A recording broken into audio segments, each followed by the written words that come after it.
Bien. Ya está grabando, podemos empezar.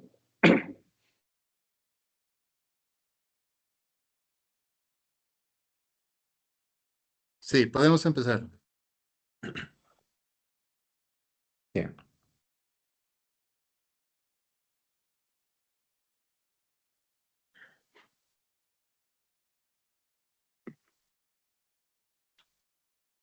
Bueno, muy buenas noches. Damos la bienvenida inicialmente a nuestros invitados, expositores del día de hoy. Tenemos el grato placer de contar con nosotros a Sandra Núñez Malavé. Ella es de España. Está el arquitecto Andrés Lozarmand Hugo y el arquitecto Huáscar Bolívar Vallejo, ambos de la Facultad de Arquitectura de Cochabamba, Bolivia, de la Universidad Mayor de San Simón. También dar la bienvenida a nuestra anfitriona también y maestra de ceremonias, la ingeniera Teresa Valderrama, a los miembros de REDULAC, docentes y estudiantes que están participando de este ciclo de conferencias que inició el 2024 con la motivación de discutir varias temáticas emergentes, unas y otras que son problemáticas recurrentes como es el día de hoy. Hoy vamos a hablar sobre la urbanización informal, la gestión del suelo urbano y los riesgos ambientales, para lo cual tenemos tres expositores de muy alto nivel que van a abordar esta temática. Pero antes es importante también mencionar que este espacio es un espacio generado por REDULAC, capítulo Bolivia, que está trabajando más o menos ya 10 años, son desde el 2015, que inició nuestra participación incorporándonos a la red REDULAC RRD y a su vez la red REDULAC RRD de reducción de riesgo de desastre ha cumplido cabalmente en septiembre 19 años de vigencia en el contexto americano. Este mes es especial porque en este mes, aparte de celebrar el 1 de octubre, Día del Hábitat y la Arquitectura, también celebramos el Día Internacional de los Desastres, que creo que es el 13 de octubre también. Y qué mejor que tratar estos tres temas. El tema de la informalidad, que es un debate muy amplio en todo contexto, sobre todo en el sur, en los países del hemisferio sur, donde la informalidad se ha vuelto una cotidianidad y donde esta informalidad muchas veces también ha generado la no ciudad. Pero no solamente en los sectores informales, sino también en los sectores formales, con la aparición de grandes urbanizaciones, que también ha sido tema de discusión del anterior debate y de otros más que hemos estado propiciando como REDULAC. Y, por supuesto, la informalidad está vinculada a la gestión del suelo urbano. ¿Qué niveles de control se tiene? Y quizás aquí Sandra Núñez nos va a explicar algunos ejemplos del tema quizás europeo.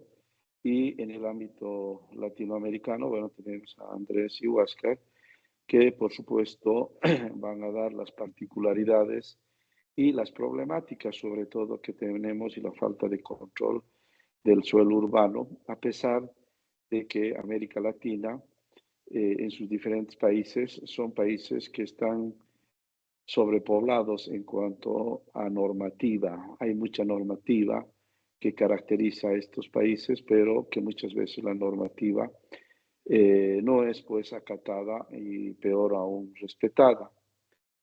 Y estos dos temas, la informalidad y la gestión del suelo urbano, nos van a dar hincapié a que podamos hablar cabalmente de los riesgos ambientales que se generan tanto en los escenarios urbanos como en los escenarios periurbanos que caracterizan sobre todo las ciudades, que son los ambientes mayormente degradados y que también son fruto de asentamientos en zonas de alto riesgo.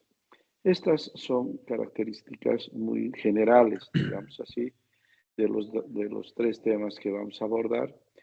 Y bueno, no quiero ampliarme más porque cabalmente tenemos a Sandra, Andrés y Huáscar, quienes van a entrar a profundizar en cada una de estas temáticas. Entonces, con esto, doy la bienvenida a nuestros expositores, docentes, estudiantes, miembros de REDULAC, de América Latina y también de la región andina y la región boliviana. Muchas gracias por su asistencia y por su participación y te cedo la palabra, Teresa. Muy buenas noches.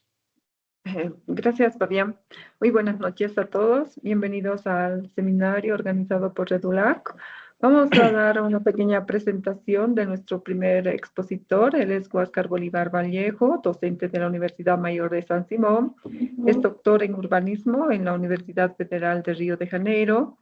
Él es docente de la UMSA, de la UMS, y hizo diplomado en docencia universitaria, diplomado en diseño creativo con aplicación informática y realidad virtual, diplomado en modelo de arquitectónico avanzado, profesor titular de taller de diseño 3 y otras materias. En la actualidad, él es el presidente, miembro fundador de REDULAC Bolivia, organizador de diferentes congresos, seminarios en temas urbanos y gestión de riesgos. Ya habíamos mencionado que es docente, tutor y tribunal de licenciaturas, maestrías y doctorados en temas arquitectónicos y urbanos y sociales, con especialidad en arquitectura, vulnerabilidad y gestión de riesgos. Participó en diferentes conferencias y fue ponente en varios congresos a nivel nacional e internacional en universidades Latinoamérica, en Europa y también en Estados Unidos, a tiempo de publicar más de 20 títulos entre los libros, ponencias y artículos científicos en temas relacionados a la arquitectura, gestión de riesgos, vulnerabilidad y hábitat y urbanismo. Hoy nos presentará el tema tejiendo y remendando la vulnerabilidad en las ciudades de la informabilidad. Muy bien, bienvenido, Huáscar, tienes la palabra. Muchas gracias, espero que se esté escuchando. Bueno, quiero agradecer primero la presencia de Sandra Núñez, de Andrés Loza también y de los diferentes colegas que he visto que se han sumado a la lista de auditores. Bueno, el tema tejiendo y remendando la vulnerabilidad en la ciudad de la informalidad tiene que ver con dos temas importantes, la vulnerabilidad y la informalidad. La vulnerabilidad, que no es un elemento estático, no es un elemento quieto, cambia constantemente, sube y baja, es decir, se reduce y se puede también ampliar, pero justamente es el escenario de la informalidad que por lo general lo que hace es incrementarla. Entonces, desde esa lógica vamos a tratar de ver un poco la ciudad y cómo la vulnerabilidad se va desarrollando. Esto es un mapa, me gustaría para todos. Mi presentación va a ser un tanto introductoria para lo que venga después con Andrés y Sandra. Lo que sería Cochabamba a principios del siglo XX, finales del siglo XIX, ¿no? Con poblaciones muy pequeñas como Sipe, Vinto, Quillacollo, Colcapirua, Sacaba, Tiquipaya y obviamente el cercado, el municipio de Cochabamba, que ahora conforman en realidad las principales ciudades de la región metropolitana de Cochabamba. Entonces, si vamos viendo cómo ha ido evolucionando la ciudad, vemos que entre 1962 y 1983, por ejemplo, que son alrededor de 20 años, prácticamente se triplica el área urbana consolidada y posteriormente va subiendo a 14.601 hectáreas el año 2000 y 15.723 para el año 2012. Si vemos entonces la idea de que Cochabamba ocupaba un sitial importante como el corazón, donde se producía mucho, es decir, el granero de Bolivia, en este momento más bien lo que queda son áreas remanentes de producción y mucha urbanización con características especiales. ¿Qué tipo de características? Principalmente urbanización de baja densidad y dispersa. Acá podemos ver un mapa de cómo ha ido evolucionando esta situación y si podemos ver, no es precisamente estas manchas rojas que tenemos acá, producto de una planificación, sino son más bien pequeños islotes, como si esto fuera un archipiélago, pequeños islotes que se fueron conformando a raíz de la informalidad y que posteriormente, como si bajaran las aguas, se van consolidando, ¿no? Es decir, se van adensando estas principales avenidas, estos principales centros y después se conforma la ciudad, pero con una característica importante, que es a través no de la planificación, sino de la regularización, y de la regularización principalmente de aspectos dominiales y no de aspectos que tengan que ver con seguridad, gestión de riesgos y ordenamiento urbano.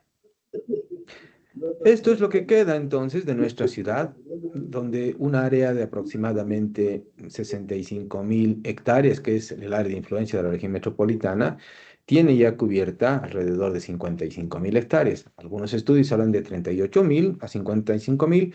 Sin embargo, estos 55.000 están compuestos en áreas densamente pobladas y también áreas con densidad baja y que se intercalan con una producción mixta, agroproductiva y más bien agrourbana, ¿no? Bien, si este mapa es relativamente reciente, lo utilicé, yo pedí que la gobernación lo haga para una investigación que yo estaba trabajando y si se fijan ustedes, todo lo que está en rojo pertenece ya al área formal. Es decir, que lo informal se ha formalizado. Y todo lo que está en amarillo es todavía lo que quedaría pendiente y que estaba intentando ser formalizado a través de la ley 247. Sin embargo, vemos también en toda la cordillera, en la parte norte, que hay mucha urbanización amarilla, que por supuesto no debería ser regularizada porque se encuentra en un área de recarga acuífera muy importante para el equilibrio ecológico, ecosistémico de nuestra región metropolitana, de toda de la ciudad, y ya tendríamos que entenderla como una sola, ¿no? Toda la región metropolitana.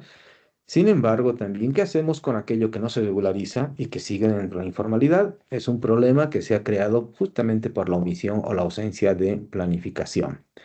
Este es un cuadro que resume un poco las diferencias que hay entre estos años que hemos ido viendo en los mapas, las diferencias de hectáreas y la cantidad de hectáreas por año. Pero aquí hay algo muy interesante que en los últimos años no se registran mucha cantidad de hectáreas, sin embargo, la cantidad de superficie informal se dan precisamente en los últimos años. ¿Qué quiere decir? Que ese avasallamiento que ha habido producto principalmente desde 1985 con la relocalización minera, aproximadamente 25.000 familias, tengo mucha bibliografía, mucha de la bibliografía con la que contamos, que ha tenido tres escenarios importantes en el país, principalmente el Alto de la Paz, que ha crecido muchísimo a raíz de estas migraciones mineras, el Chapare, la región del Chapare en Cochabamba y, por supuesto, la región metropolitana de Cochabamba. Entonces, si hacemos una sumatoria, vamos a ver que alrededor de 24.300 hectáreas han nacido de manera informal, pero no existen en este momento esas 24.300 hectáreas de urbanización informal. Ya son menos, pero son menos porque se las han regularizado tal cual estaban. Bien, entonces es importante ver acá, yo no puedo ver en este momento por la pantalla, pero sé que aquí a la derecha dice 14% y un 86% de lo que vendría a ser una área urbana mixta y consolidada, mixta entre lo urbano y lo agrícola productivo y lo consolidado urbano, contra un 14% de superficie agrícola que lastimosamente es lo poco que nos queda del casi el 92% que era a principios de siglo, ¿no? Se invirtió esto drásticamente y con muchos peligros. Entonces, aquí aparece una pregunta clave. ¿Cuánta de esa superficie que nació informal pasó a ser formal, considerando solo aquellos aspectos dominiales, es decir, el derecho de propiedad, y no aquellos aspectos que están relacionados a la seguridad, a los factores de riesgo que pudieron heredarse de la condición informal sin planificación? Que estamos hablando principalmente todas aquellas amenazas de origen socionatural que podrían haber quedado en esa situación, todas esas vulnerabilidades que se generaron en la urbanización informal y los posibles riesgos productos de esas amenazas que se convierten en factores desencadenantes para barrios vecinos o zonas bajas de la ciudad, etcétera.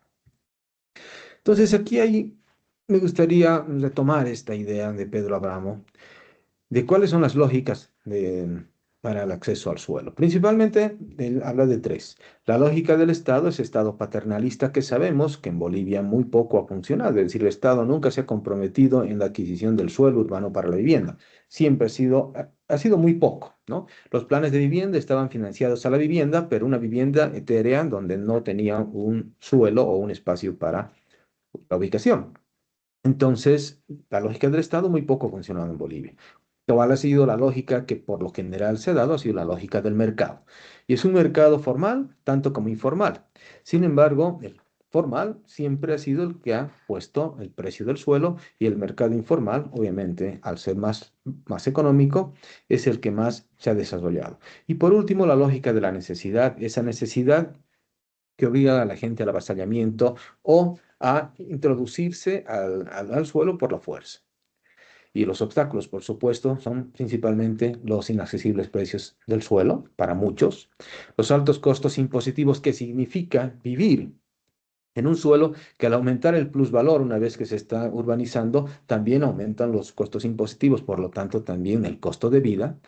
Otro problema que existe es la carencia de tierra vacante para esos urbanos residenciales. Sabemos que en el cercado, principalmente el distrito 1 y el distrito 14, parte del 15 y el distrito 14, son los únicos espacios libres de urbanización que podrían todavía urbanizarse, pero con una gran salvedad, que estos dos o tres espacios son principalmente agrícolas, productivos o son de tierras fiscales.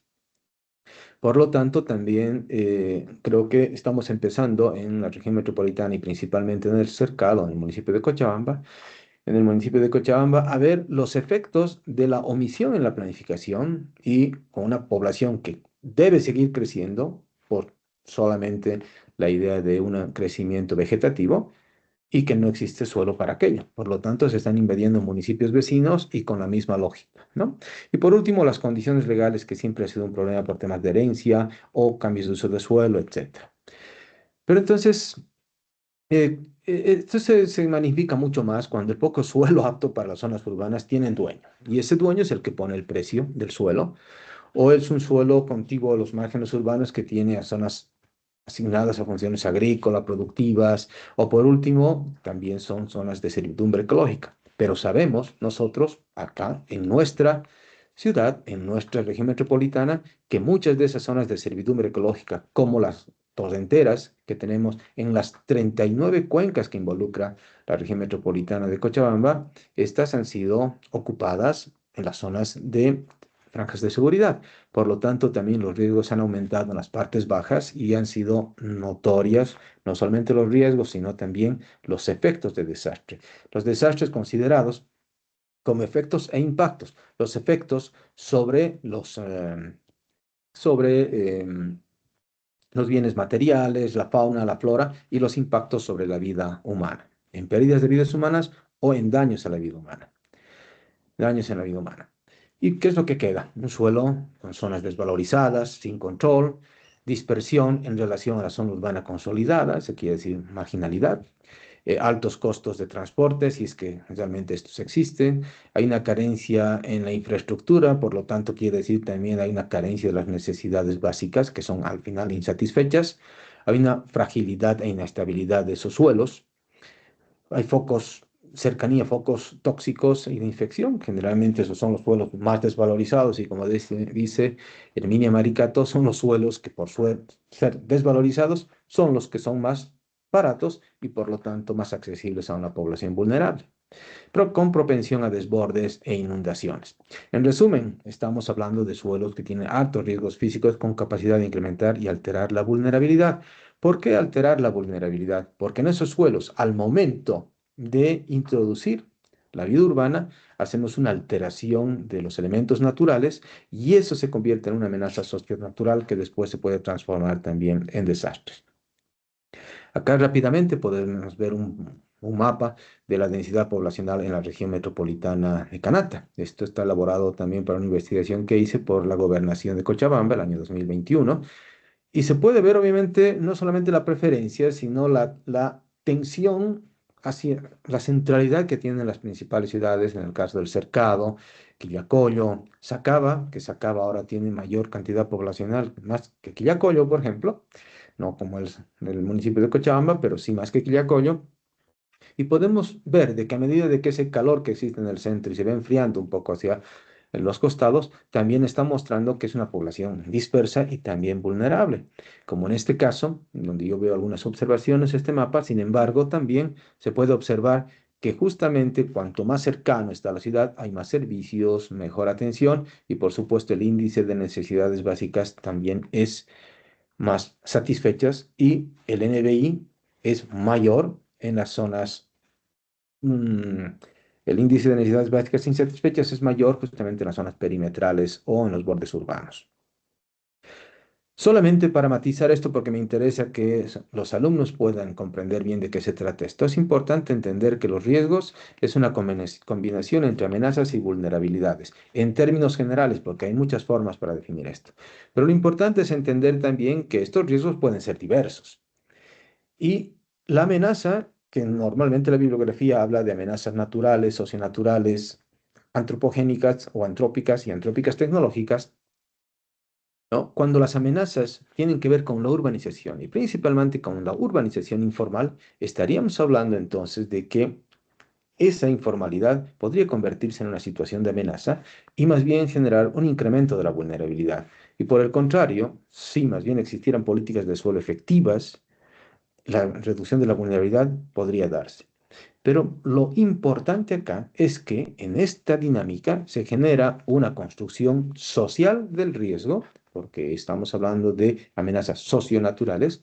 Hay un incremento de la vulnerabilidad por este efecto dinámico, que lo vamos a ver ahora, y existe además una transformación cualitativa de la vulnerabilidad, que no quiero entrar en ese detalle porque necesitaríamos mucho más tiempo, pero que en síntesis significa que lo que antes no era vulnerabilidad, con el paso del tiempo, por efectos cadenas entre amenazas, riesgos y los mismos desastres, pueden convertirse en vulnerabilidad, ¿sí? Lo que antes no era vulnerabilidad pasa a convertirse en vulnerabilidad transformada. ¿Qué es lo que podría suceder en un asentamiento en un periodo ex ante? ¿Qué es lo que deriva, por ejemplo, a que las personas opten por un suelo informal? La pobreza, la precariedad, la necesidad, la carencia. Entonces, la gente opta por un suelo informal, ya hemos hablado, suelos desvalorizados, susceptibles a anegamientos, a deslizamientos, a inundaciones, con focos de toxicidad, etcétera.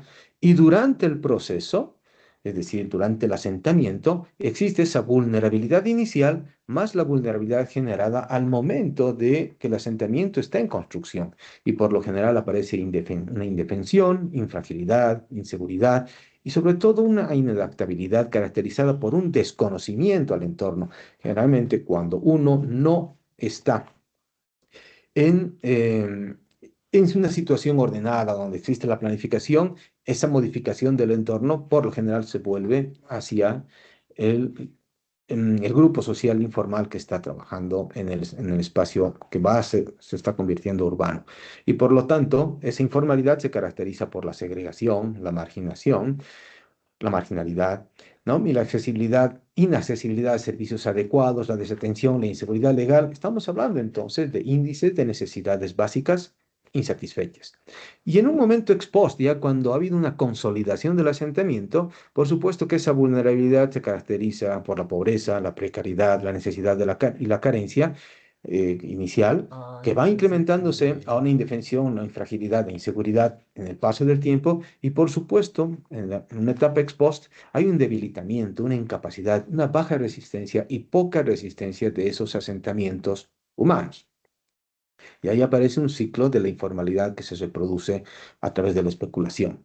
Los tres escenarios, la construcción social del riesgo, el incremento de la vulnerabilidad y la transformación cualitativa, se generan de esa manera simplemente que viendo con un componente además especial, que yo he puesto que riesgos ya no serían solamente amenazas por vulnerabilidad, sino amenazas por vulnerabilidad a la N, donde el efecto es exponencial, ¿sí? Y descontrolado en muchos casos. No voy a explicar este gráfico porque en realidad resume un poco la explicación anterior, sin embargo mostrar que la vulnerabilidad, tanto como la amenaza, son elementos que tienen al interior diferentes subelementos que hacen a la vulnerabilidad y que tienen que ver con la homeostasis, con la resistencia, por ejemplo, o la amenaza que tiene que ver también con la aproximación, etcétera, ¿no? El volumen mismo de la amenaza, los desencadenantes, detonantes y otros.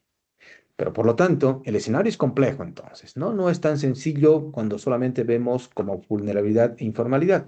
Cuando vemos los elementos que tiene adentro, nos vamos dando cuenta que estos se retroalimentan dinámicamente y a la falta de planificación podemos estar ante una ciudad que tiene o tiende a ser cada vez más vulnerable, lo que quiere decir más amenazante y, por supuesto, con más posibilidades de generar situaciones de riesgo. Y estas cadenas no solamente se dan en amenazas, en vulnerabilidades y en los riesgos, sino que es una conjugación de todo, puesto que una amenaza en una comunidad vulnerable puede, al desencadenarse en un desastre, puede convertirse en un desastre que se convierte en una amenaza para la siguiente urbanización. Por cuestiones de tiempo no voy a comentar sobre esto, pero para los que viven en Cochabamba se pueden dar cuenta todo lo que ha sucedido en Chilimarca, en estas zonas de derrumbes que han habido por deslaves, que sabemos que año tras año se va trasladando más bien el evento hacia abajo, a las zonas que ya son incluso formales por efecto cadena. Entonces, acá hay algunas preguntas que sería bueno trabajarlas. ¿Cuáles fueron esos niveles de incidencia de la progresión de la informalidad urbanística en la producción de escenarios urbanos ambientalmente riesgosos en el área metropolitana? Pero principalmente una pregunta que es mucho más fuerte. ¿Cuáles fueron los efectos de esos escenarios ambientalmente riesgosos sobre los propios elementos vulnerables causantes de la informalidad? Aquí lo que quiero decir es que como no se trabaja normalmente en la reducción de la vulnerabilidad, hay una vulnerabilidad inicial que posterior a los sucesos de desastre se incrementa. Y es muy difícil en las sociedades pobres como la nuestra reducir esa vulnerabilidad incremental, lo que quiere decir que con los nuevos eventos o situaciones de desastre, aún así sean menores, la vulnerabilidad inicial más la vulnerabilidad incrementada pueden generar desastres mayores precisamente porque esa vulnerabilidad es incrementada. Hay un cuadro muy interesante que me hubiera gustado mostrarles, pero tal vez en una fase teórica. Lo que me interesa aquí es que veamos el tema del suelo y la informalidad. Entonces, ¿qué problemas genera esto? Principalmente que hay una urbanización dispersa y de baja densidad, lo que involucra también que los altos costos per cápita van subiendo porque hay que generar servicios básicos alejados y la extensión de esos servicios también tiene su costo, ¿no? Hay índices de necesidades básicas insatisfechas y deficientes porque también esos costos no permiten llegar a todos. También hay este consumo paulatino que ha habido de áreas verdes y productivas y de la reserva ecológica genera un desequilibrio en los aparatos productivos. Antes, si Cochabamba era el granero de Bolivia, en este momento nos vemos obligados a importar eh, frutas, legumbres de otros sectores muy alejados a la ciudad, incluso de otros departamentos, lo que también involucra un movimiento de transporte que al mismo tiempo también es un movimiento contaminante para las ciudades.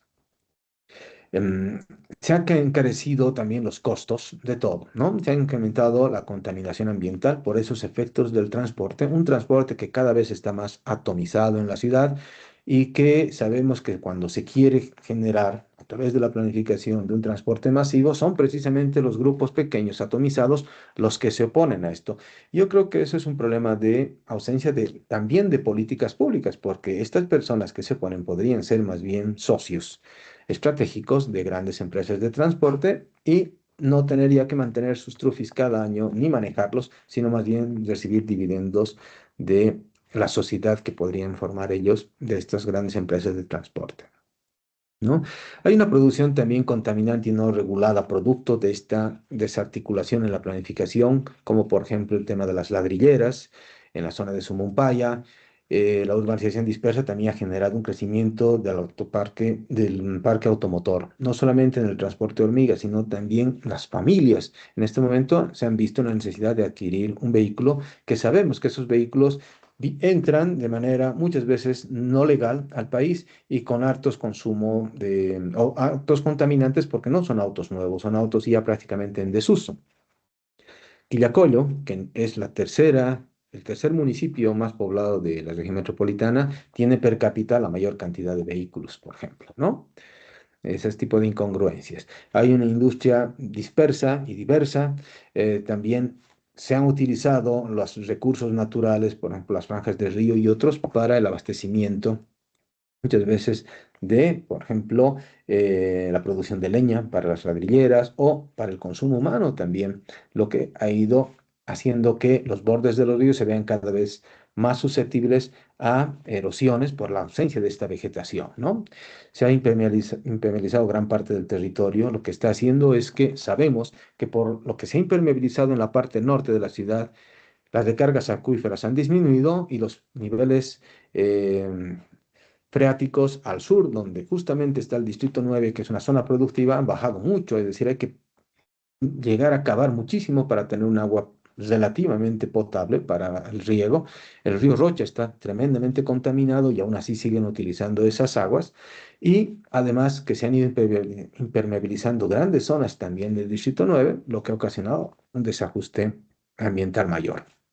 Esto ya para terminar y solo para matizar, mostrar un estudio que hice hace algún tiempo sobre la cantidad de sucesos de desastre que se van incrementando a medida que crece la región metropolitana de Cochabamba, con la salvedad de que lo que antes era un suceso natural, una inundación en una zona que era rural, con el paso del tiempo esa zona deja de ser rural, es una zona informal y esa inundación se convierte en desastre, pues está afectando a los salvos o los elementos expuestos en esas zonas.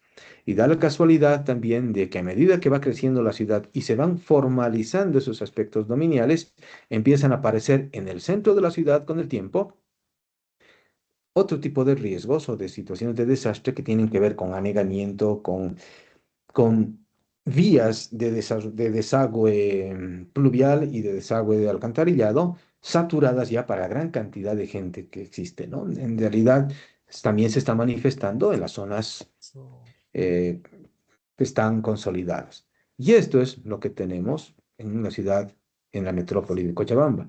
Una serie de eventos con diferentes magnitudes que suceden no solamente una vez, sino hasta 3 o 4 veces en el mismo lugar durante el año.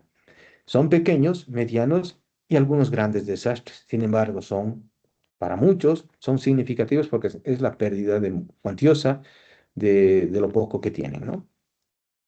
Bien, ya para ir cerrando, ustedes conocen, esta es un poco la tapa del mismo afiche que se ha ido trabajando. Esta es una zona que está considerada como agrícola productiva en el Distrito 9.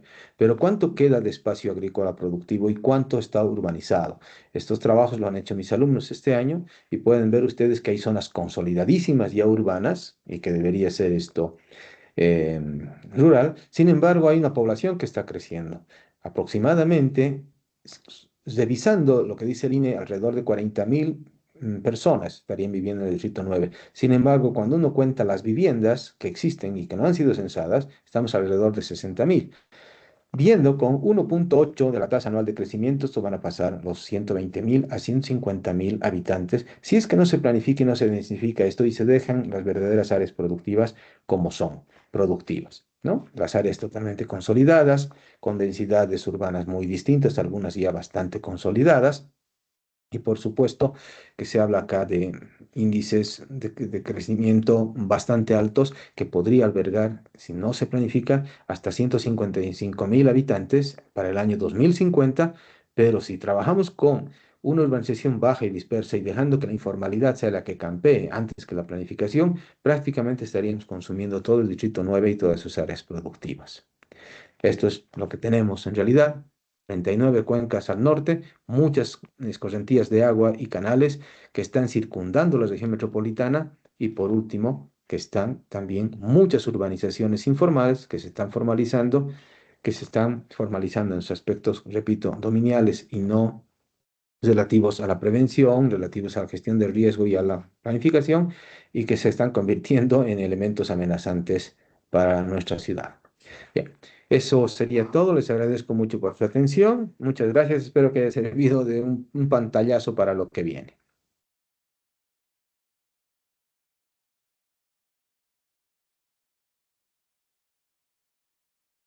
Muchas gracias, Huáscar. Queremos agradecer la magnífica presentación Y vamos a ceder la palabra a los participantes. Si alguien tiene una pregunta, un comentario, estamos muy atentos a sus comentarios o alguna pregunta que vaya a surgir. Adelante, por favor.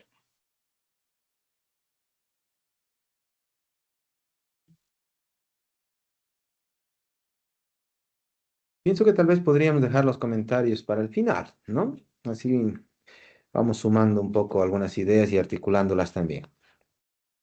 Muy bien, está muy bien. Entonces, Muchas gracias. eh, vamos a continuar con nuestro siguiente expositor, Andrés Loza Armán Hugo. Disculpe por la no buena pronunciación de su apellido. Él es docente de la Está bien. Universidad Mayor de San Simón, director del Instituto de Investigación de Arquitectura y Ciencia de Habitat.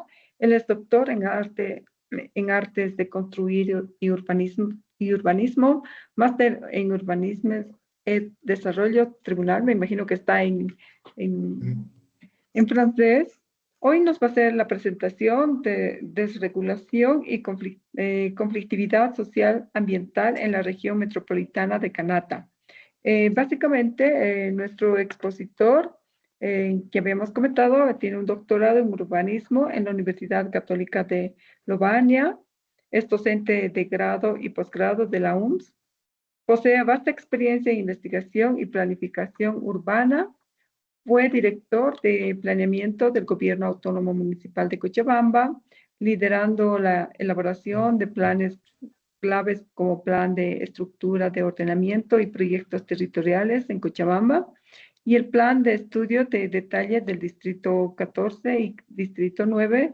Su producción intelectual incluye libros, artículos premiados como espacios públicos, recomposiciones y prácticas urbanísticas en Cochabamba. También trabajó en Santa Cruz. Actualmente dirige el Instituto de Investigación de Arquitectura y Ciencias del Habitat de la UNS. Entonces, le vamos a ceder la palabra a Andrés para la presentación del tema de desregulación y conflictividad socioambiental en la región metropolitana de Canadá. Adelante, Andrés. Tiene la palabra. Bueno, buenas noches. Muchas gracias por la presentación. Muchas gracias a Huáscar también por la invitación para poder compartir algunas ideas respecto a la temática, bueno, que nos preocupa en esta ocasión. Me voy a permitir compartir. Supongo que se está viendo en pantalla completa ya la presentación.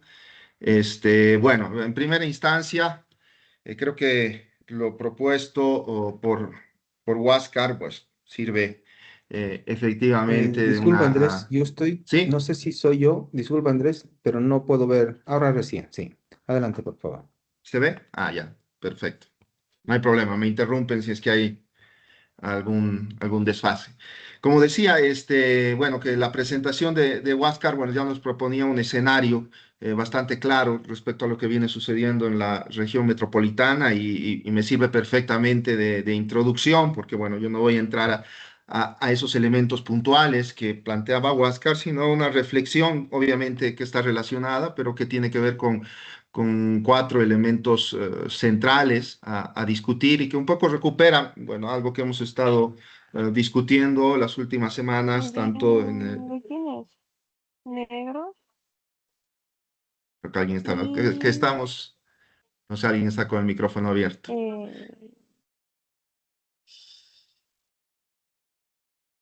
Decía que discutíamos las últimas semanas, tanto en el Seminario Kanata como en la Bienal de La Paz, respecto, bueno, a estos elementos que hacen a la problemática urbana y que están relacionados precisamente con todo lo que nos presentaba Huáscar. En ese sentido, eh, ahí. Bueno, son cuatro elementos que propongo un poco para el debate y para la discusión. El primero relacionado pues, con estas irracionalidades del proceso expansivo mercantil que caracteriza a la región metropolitana. Un segundo elemento referido a los procesos de segregación y de privatización que tienen que ver también, bueno, con toda esta problemática. Un tercer elemento referido a las rupturas ecológicas resultantes de las formas de intervenir y actuar sobre el territorio. Bueno, en las últimas décadas con más intensidad, pero con lógicas que vienen tal vez de un poco más atrás. Y por último, aquellos aspectos referidos a la tecnoburocracia, a partir de la cual se pretende planificar o ordenar el territorio, evidentemente cayendo en soluciones que creemos que no son realmente alternativas para repensar cómo planificamos este territorio. Bueno, aquí está el área de la región metropolitana, sobre todo el área urbana, evidentemente. La región metropolitana en sí abarca un poco más toda la superficie de los 7 municipios que la componen.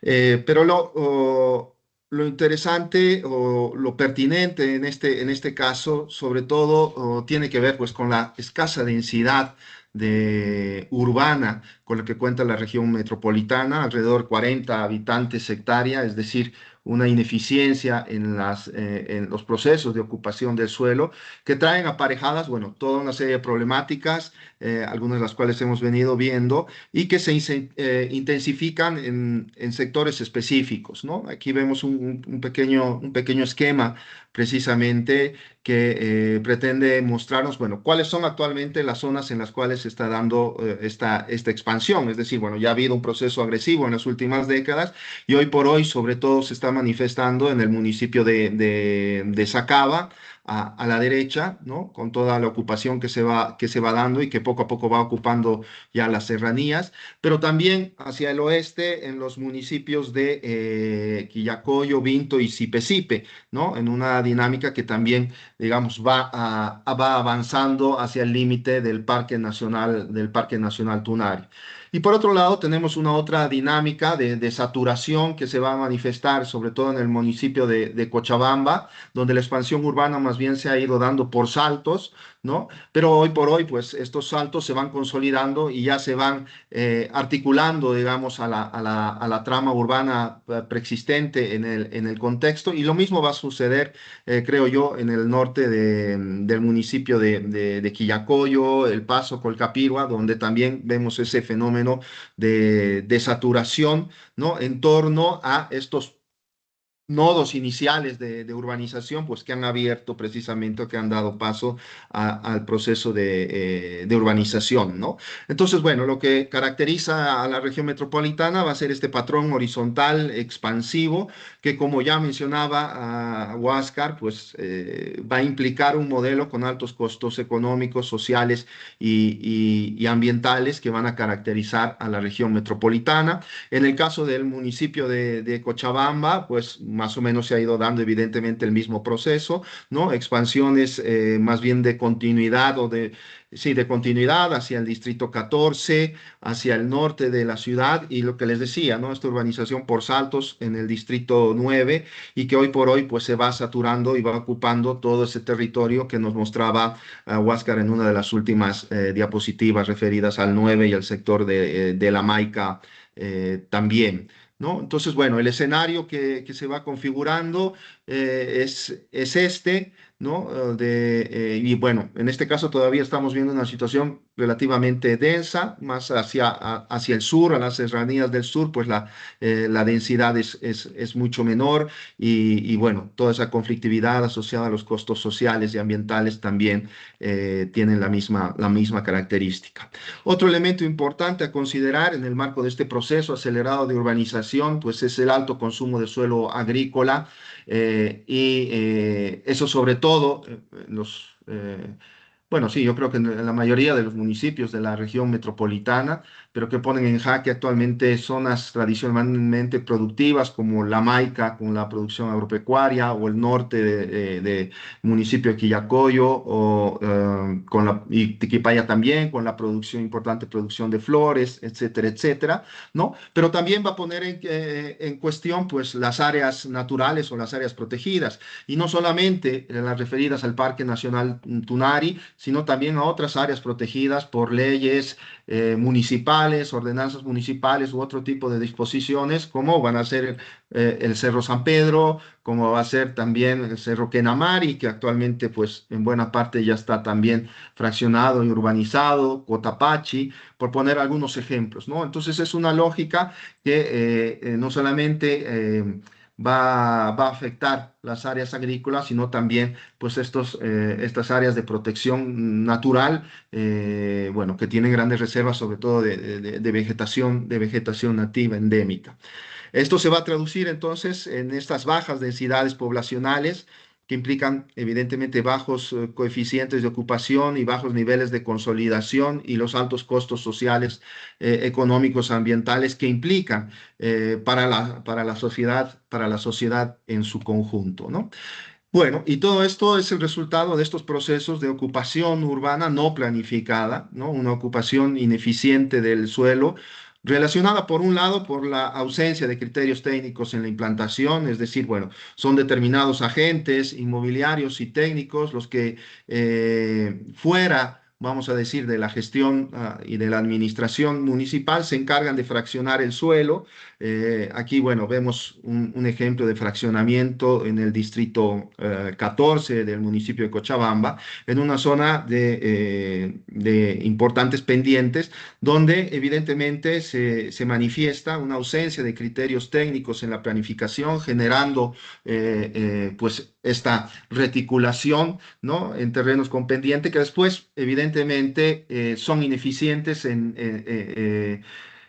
tanto para la construcción misma, porque implica muchos más costos en la construcción, como para la gestión municipal, porque como mencionaba Huáscar, todos estos sectores pues, ya han sido regularizados en el tiempo y bueno, eso ha implicado la necesidad de mayores inversiones para tratar de resolver varios problemas técnicos que se presentan con este tipo de intervenciones, ¿no? Que evidentemente no van a prever la infraestructura mínima ni el suelo servido. Lo particular del caso es que, bueno, en Cochabamba, a partir del plano regulador aprobado el 51 y, bueno, publicado en la década del 60, ya se preveían ciertas herramientas e instrumentos que permitan de alguna manera gestionar estos procesos de ocupación, como era la obligatoriedad para el inversor de ofrecer suelo servido.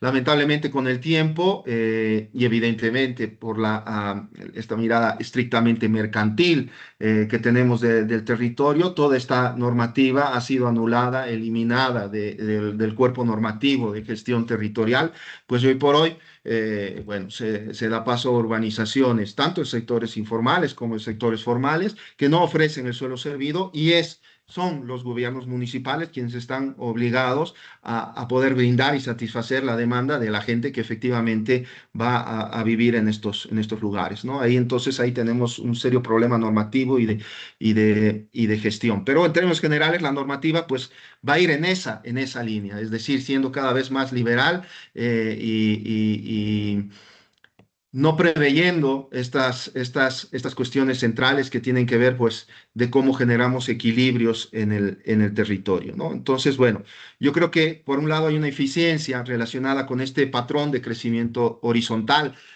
que tiene que ver con este proceso de informalidad, pero tampoco podemos dejar de ver el otro lado de la moneda, que tiene que ver con el crecimiento vertical, que desde mi punto de vista también manifiesta varios de los problemas que venimos hablando en los sectores informales de expansión horizontal, ¿no? Y obviamente, bueno, todas estas lógicas de ocupación no planificada y expansión horizontal, pues va a afectar directamente los ecosistemas a partir de los procesos de degradación de las condiciones ambientales, territoriales y de vida, ¿no? Y esto se manifiesta tanto en los bordes, esencialmente, y en los cursos de agua, como el río Rocha, el río Tamborada y el conjunto de torrenteras que forman parte, pues, de todas las cuencas de nuestra región metropolitana, ¿no?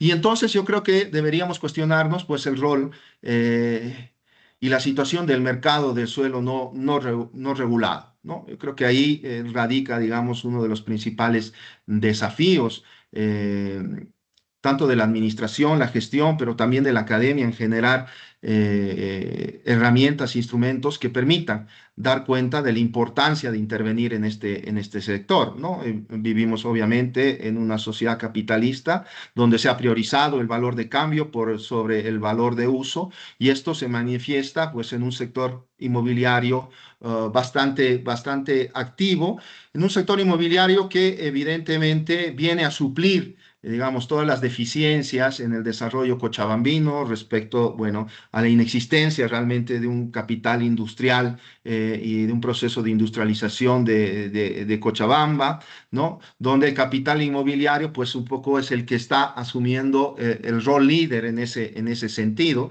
¿no? Y obviamente es clave para absorber los excedentes del capital referidos al comercio informal, a las remesas, pero también a la actividad del narcotráfico, ¿no? Entonces, son elementos que también hay que ir pensando, porque creo que también están relacionados con toda la problemática de la informalidad, si bien en muchos casos se asume que al ser legales, pues aparentemente habría una apariencia de que todo está bien, pero creo que, como decía anteriormente, son dos caras de la misma moneda, ¿no? Entonces, hay una alta especulación inmobiliaria en dos vertientes, el crecimiento horizontal y el crecimiento vertical, ¿no? Aquí vemos una imagen de Cochabamba y de la situación que se da sobre todo desde el distrito 12 al norte del río Rocha hacia el norte, ¿no? Hacia el límite con el Parque Nacional Tunari.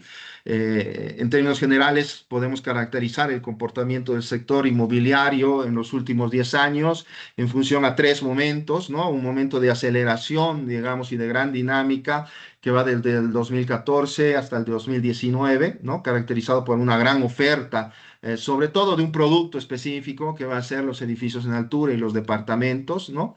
Después un momento evidentemente de ralentización que está asociado inicialmente a la pandemia, pero también a la crisis económica, ¿no? Donde evidentemente el mercado se va a comportar, digamos, de manera más tranquila. Y por otro lado, pues un proceso de reconfiguración en los últimos 2, 3 años que tiene que ver también con la generación de este mismo objeto en la ciudad, que es el edificio, pero sobre todo se va a verificar la demanda a partir, bueno, de la crisis de la pandemia del COVID, de viviendas unifamiliares y de condominios, ¿no? Que va a ser, digamos, este otro producto inmobiliario que va a recobrar importancia, bueno, frente a las condiciones de vida que planteó precisamente la pandemia, ¿no? Entonces, como les decía, son dos caras de la misma moneda.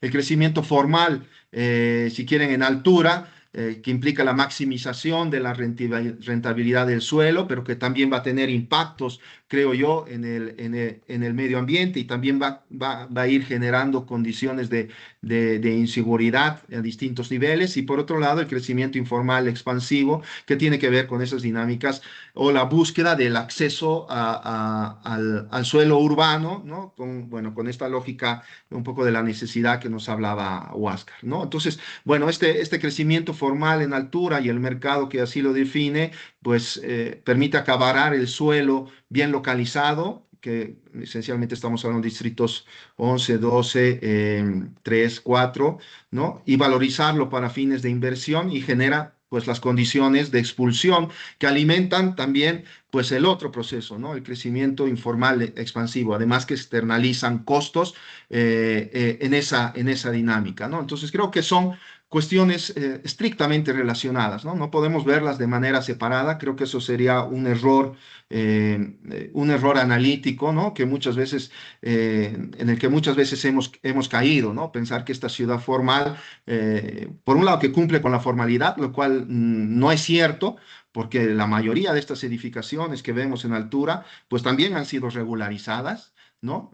Hasta resulta paradójico que el mismo Colegio de Arquitectos haya salido en manifestación para regularizar las edificaciones hace algunos años, ¿no? Entonces son procesos que, como digo, están íntimamente relacionados. Y por otro lado, es evidente que también existe una íntima relación entre estos inversores inmobiliarios y el poder municipal, ¿no? El gobierno municipal y los actores involucrados en ese sentido. Y ahí, bueno, estamos hablando de este proceso de acumulación por disposición urbanística, ¿no? Que tiene que ver con la transferencia del valor socialmente productivo hacia el sector privado. Entonces aquí muestro una imagen pues del parque Fidel Anse, ¿no? Un parque totalmente mantenido, donde la empresa municipal de áreas verdes pues está, si no es todos los días, es día por medio manteniendo el parque, y evidentemente tenemos ya la gran cantidad de edificaciones en altura, con una permisividad también en normativa, en muchos casos por parte del gobierno municipal,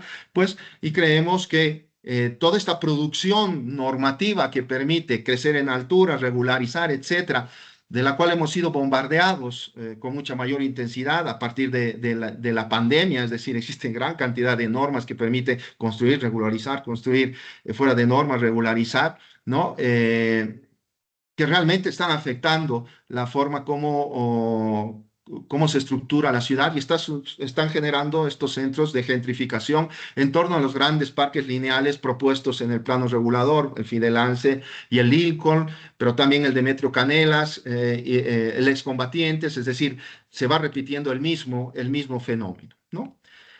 Bueno, eso en cuanto al primer punto. En cuanto al segundo, pues segregación y privatizaciones, evidentemente ustedes lo saben, pues toda esta dinámica va a generar procesos de segregación. Por un lado, segregación espontánea definida por las mismas inequidades del sistema y del modelo en el cual vivimos, y que tiene que ver pues con estas desigualdades socioeconómicas. Por otro lado, también se dan estas segregaciones voluntarias que tienen que ver con la generación de urbanizaciones cerradas, condominios cerrados, es decir, una separación deseada, voluntaria, buscada, pero que también, creo yo, tiene nefastos impactos en el territorio, ¿no? Aquí vemos, por ejemplo, uno de los impactos en la vida cotidiana, la generación de muros ciegos, de zonas de inseguridad, ¿no?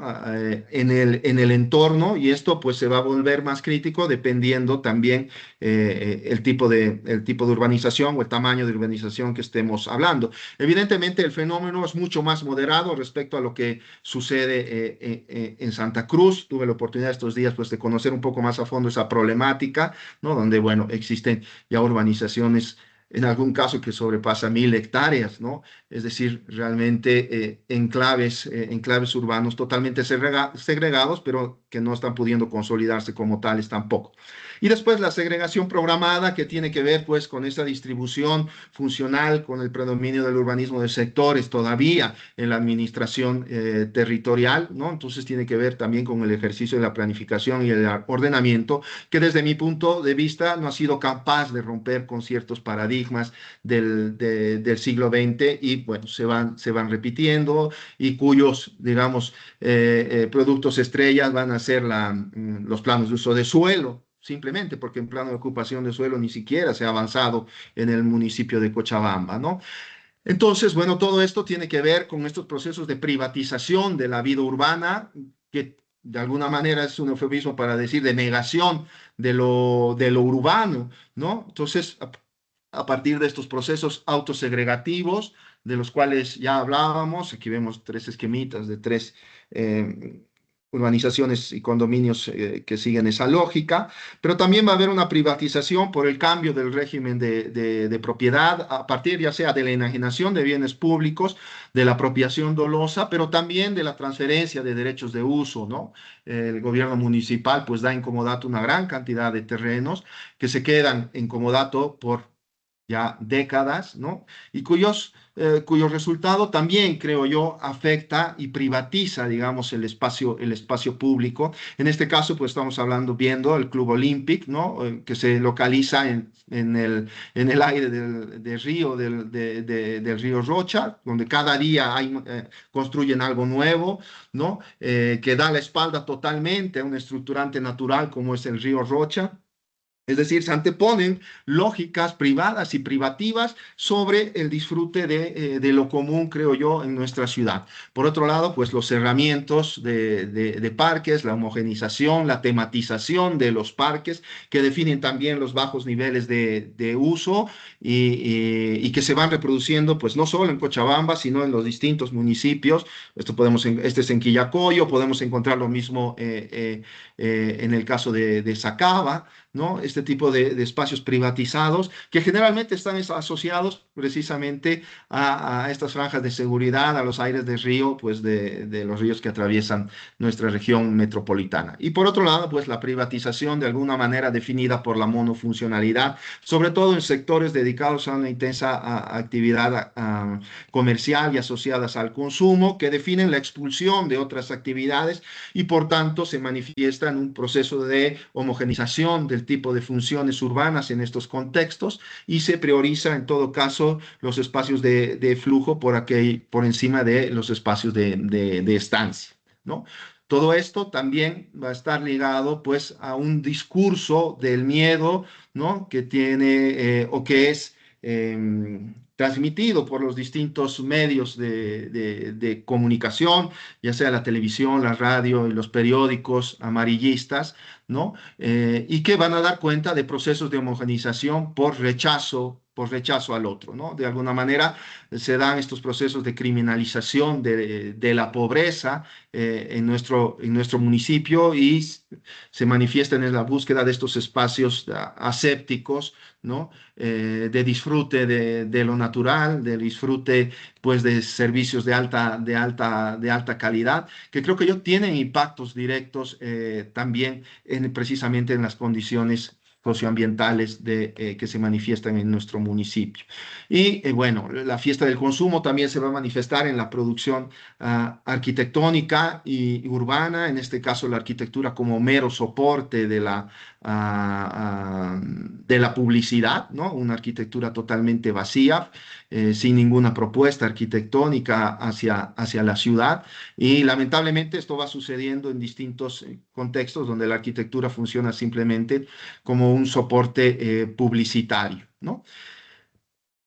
El tercer punto tiene que ver con estas rupturas ecológicas que creo que es importante dar cuenta. Por un lado, pues los procesos de desnaturalización, ¿no? Evidentemente, como veíamos ya en la exposición de Huáscar, pues esta presión urbana, sobre todo hacia los bordes y a las interfaces urbanas, pues va a afectar sensiblemente a las zonas productivas y a las áreas protegidas, pero también a los cursos de agua y a los posibles corredores biológicos, ¿no?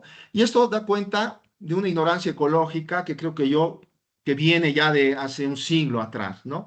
Y que se manifiesta en una negación de la naturaleza. Es decir, si bien hay un discurso y toda una retórica que busca exaltar, digamos, la exuberancia natural, sobre todo cochabambina, sobre todo, pues, del pasado, evidentemente, pero también creo que de alguna manera se manifiesta actualmente.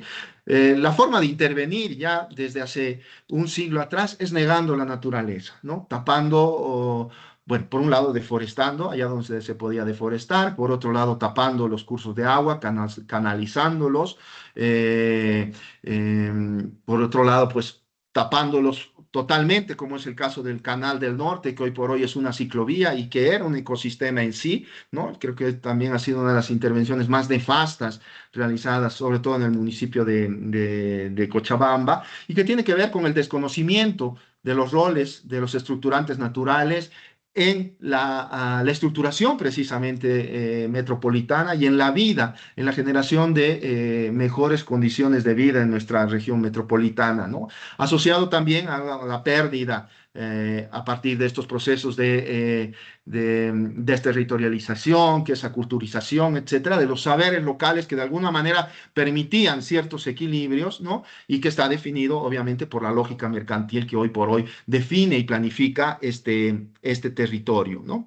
Que se va a manifestar también en la pérdida progresiva de biodiversidad. Aquí vemos, por ejemplo, uno de los taludes del río Rocha en el municipio de Quillacollo, ¿no? Donde se ha eliminado totalmente la vegetación existente en este entorno, la vegetación nativa que caracterizaba al río Rocha. Entonces se va perdiendo toda esta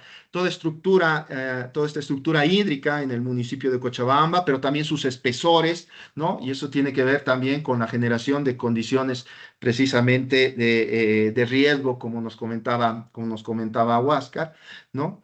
Y por otro lado, bueno, la degradación ambiental referida también con la degradación de las condiciones del aire, más allá de los deficientes sistemas de gestión de residuos sólidos, que es algo que hemos venido sufriendo las últimas décadas en Cochabamba, pero también de los residuos líquidos, ¿no? Es decir, por ejemplo, la mayor planta, que es la de Alba Rancho, pues tira buena cantidad de sus aguas hacia el río Rocha. Eso contamina el mismo río, evidentemente, pero la gente que produce, sobre todo Alfa en ese sector, pues utiliza y bombea esa agua contaminada porque pues no hay acceso a otra fuente de agua. Entonces también creo yo es necesario cuestionarse, ¿no? La importancia que realmente le damos a esta condición verde en Cochabamba, la importancia que le damos como ciudadanos a la producción agrícola pecuaria, que creo que es ninguna, es simplemente una retórica que se desvanece en el aire, porque no existen políticas claras, porque nunca ha existido un interés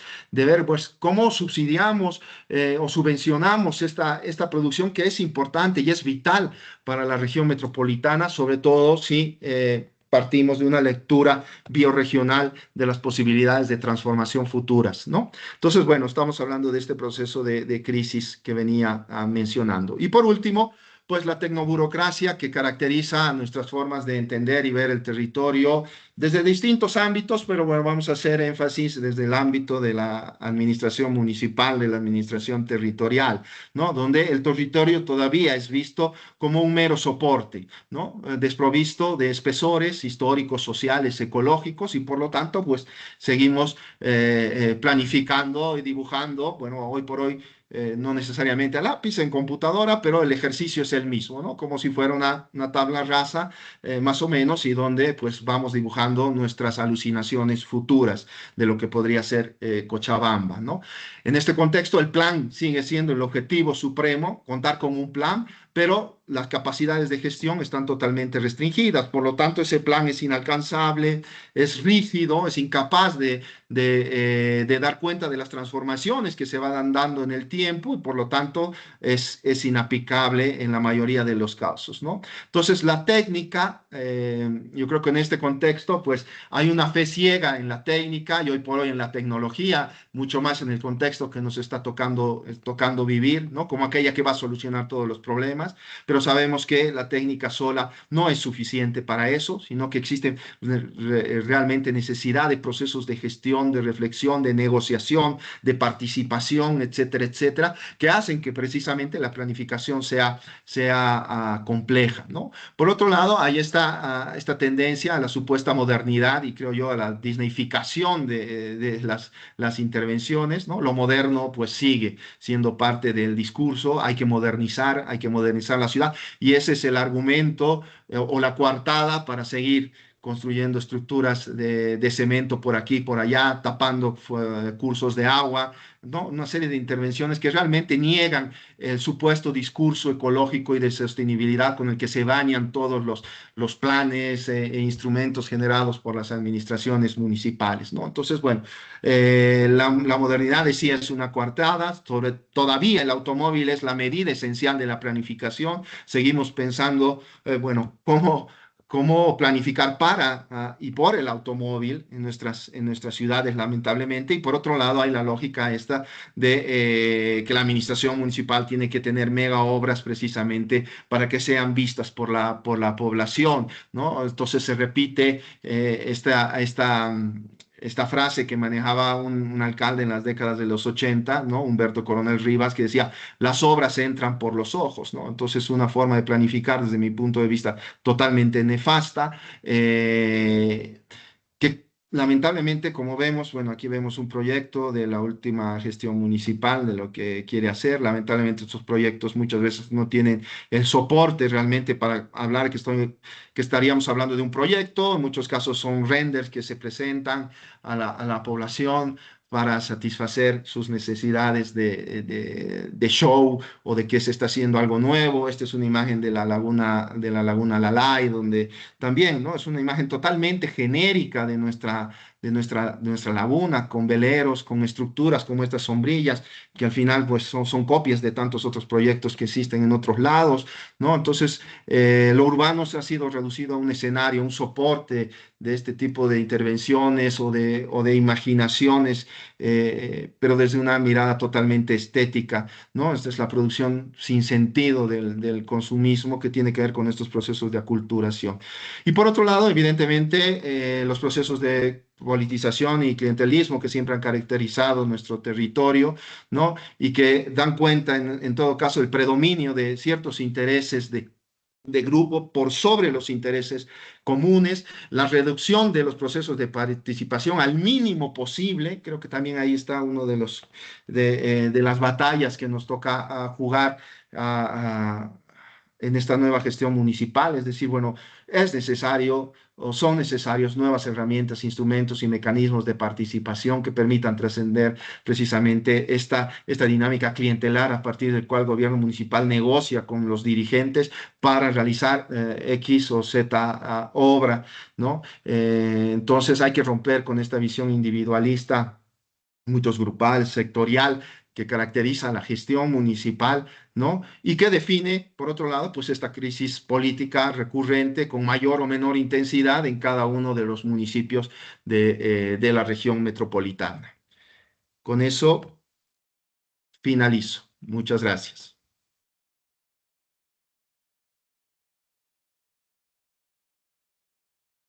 Andrés, primero agradecerte por la excelente presentación y además por darnos algunos panoramas que estábamos obviando, ¿no?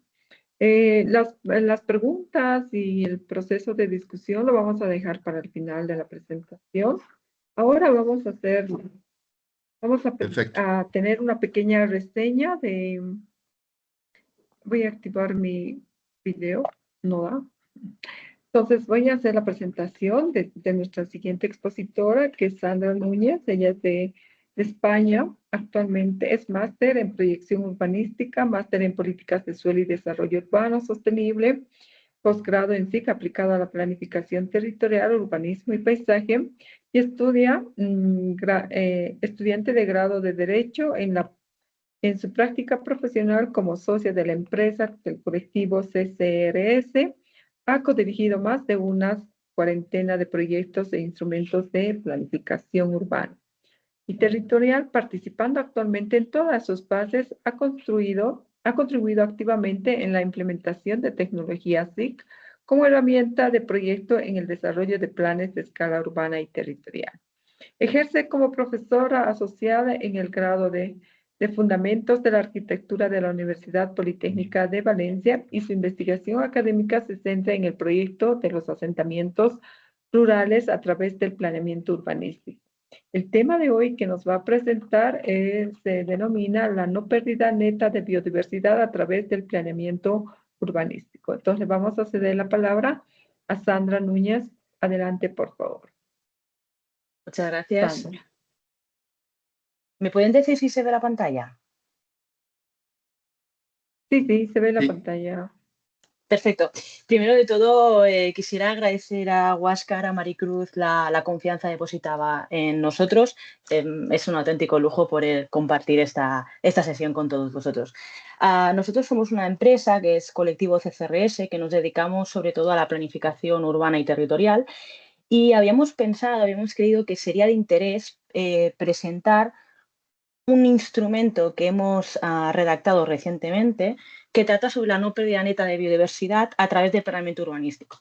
El plan que vamos a presentar es el Plan Director Urbanístico de la Actividad Económica de la Cuenca de Òdena, en Cataluña, que se aprobó definitivamente en febrero del año 2023, y actualmente cualquier actuación que se realice en este ámbito pues se tiene que acometer a este plan urbanístico.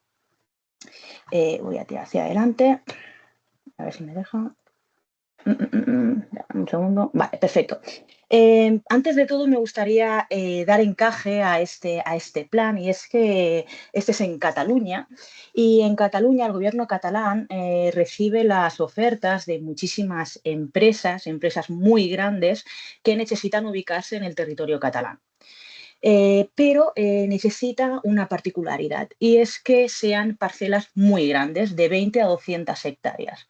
El gobierno catalán no tiene suelo finalista para que estas empresas vengan a Cataluña. Por lo tanto, antes de perder la oportunidad de muchísimos puestos de trabajo, está acometiendo la planificación de todo su territorio para que en ubicaciones muy estratégicas de todo el territorio catalán se ubique este tipo de suelo, para que si vienen empresas de gran interés se puedan asentar en nuestro territorio.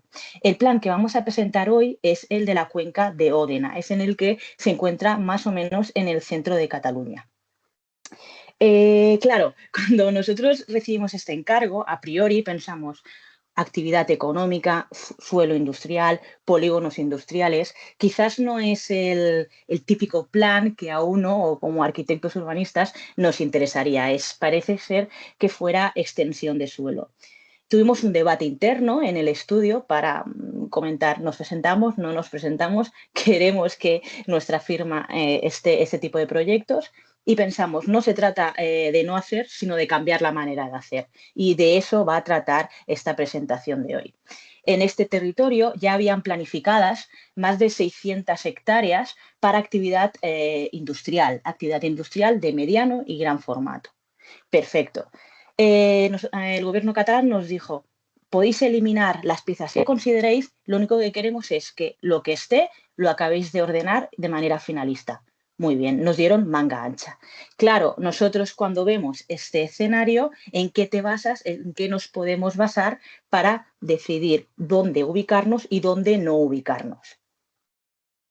Por el contrario de lo que pudiera parecer, parece que cuando dibujamos polígonos industriales tenemos que dibujar naves y tenemos que dibujar calles. En vez de ponernos a dibujar por dónde vienen los nudos de las autopistas, de las vías importantes, cómo se conectan, dijimos, no, vamos a dibujar aquello que ha estructurado el territorio a lo largo de los años y años, que son los caminos del agua y aquellos caminos de tierra que de manera muy inteligente se ha ido estructurando el medio rural en este ámbito.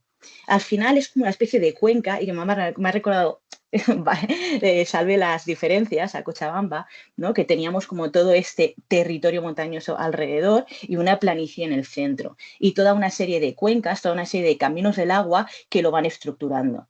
Pues en vez de dibujar lo que se ha ido imponiendo a posteriori, hemos dibujado todo aquello que ha ido estructurando el territorio a lo largo de los años. Y también vemos en los ámbitos más rojos aquellos núcleos de población, pero los centros históricos, cómo se han ido relacionando los centros históricos de los municipios de alrededor. Casualmente, este plan es de 7 municipios. Es un plan supramunicipal e incluye el gobierno de 7 municipalidades. Por lo tanto, es un plan supramunicipal.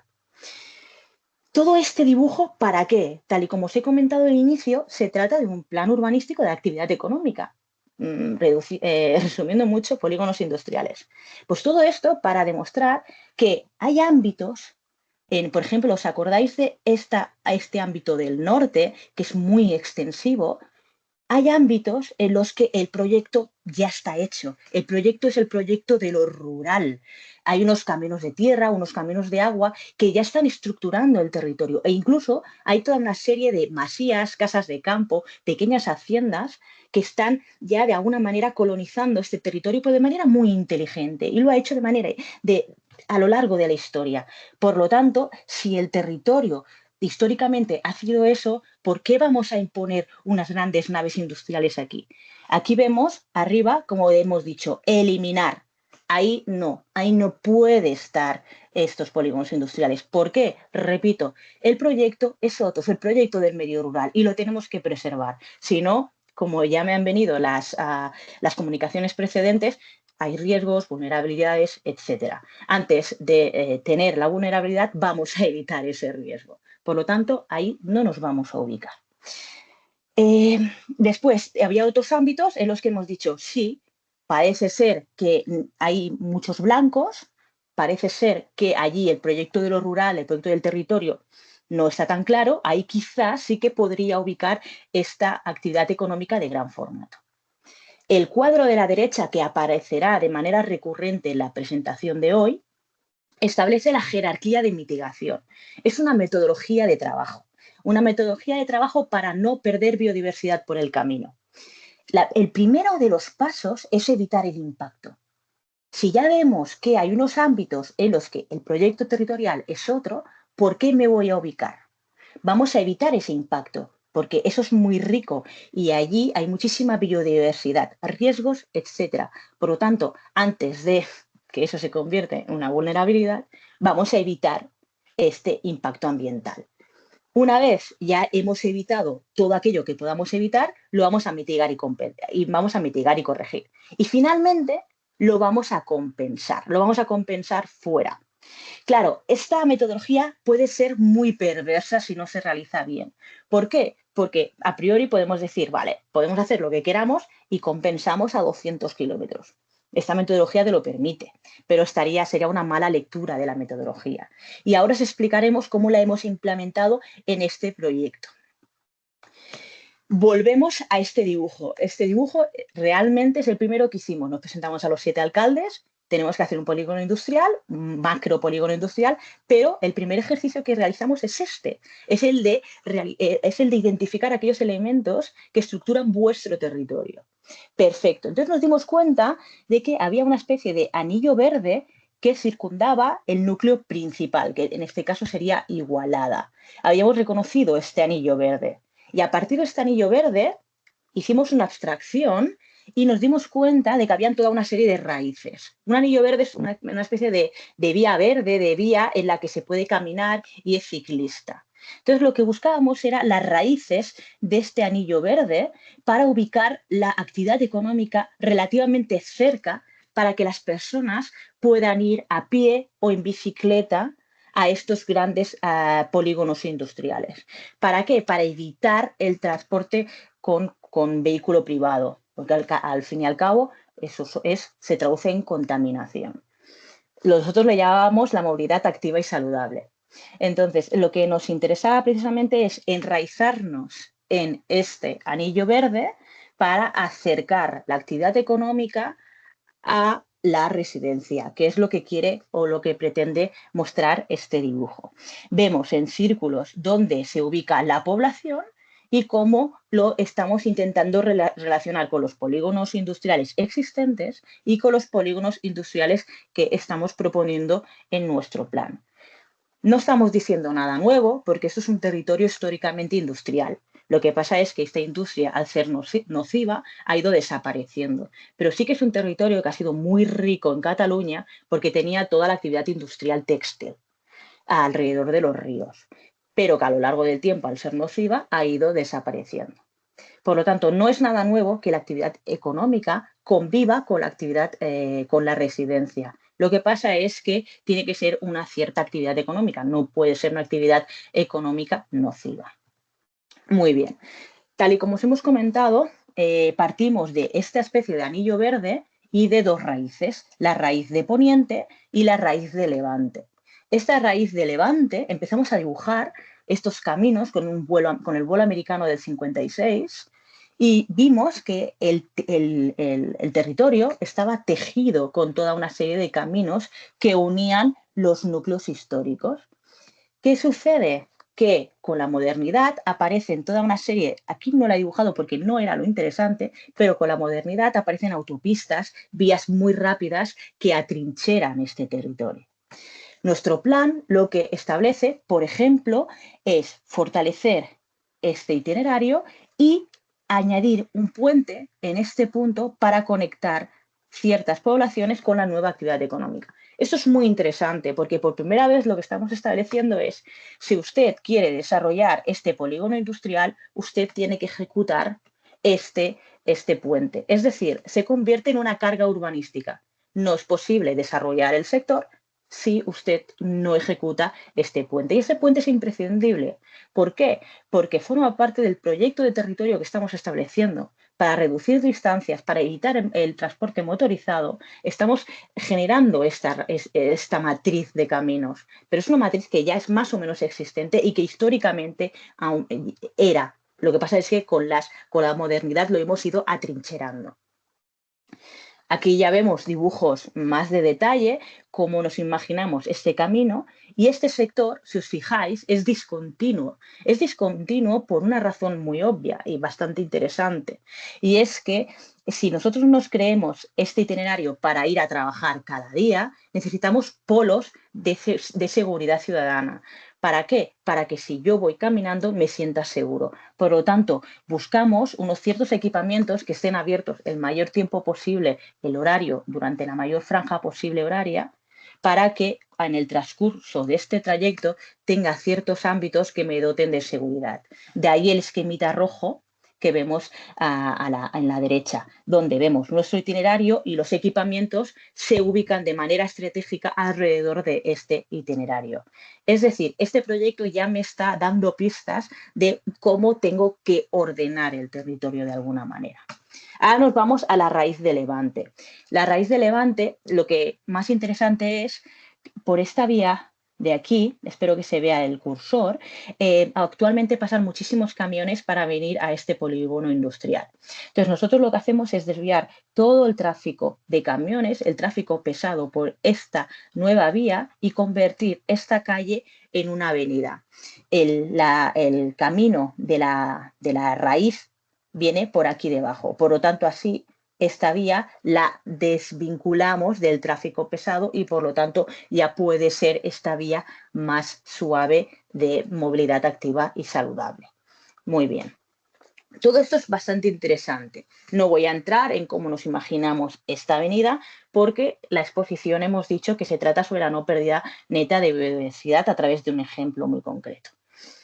Os voy a comentar. Fijaos, aquí en este render vemos la valla que diferencia o separa lo que es a la derecha la actividad económica y de la izquierda el gran parque lineal de esta nueva avenida. Muy bien.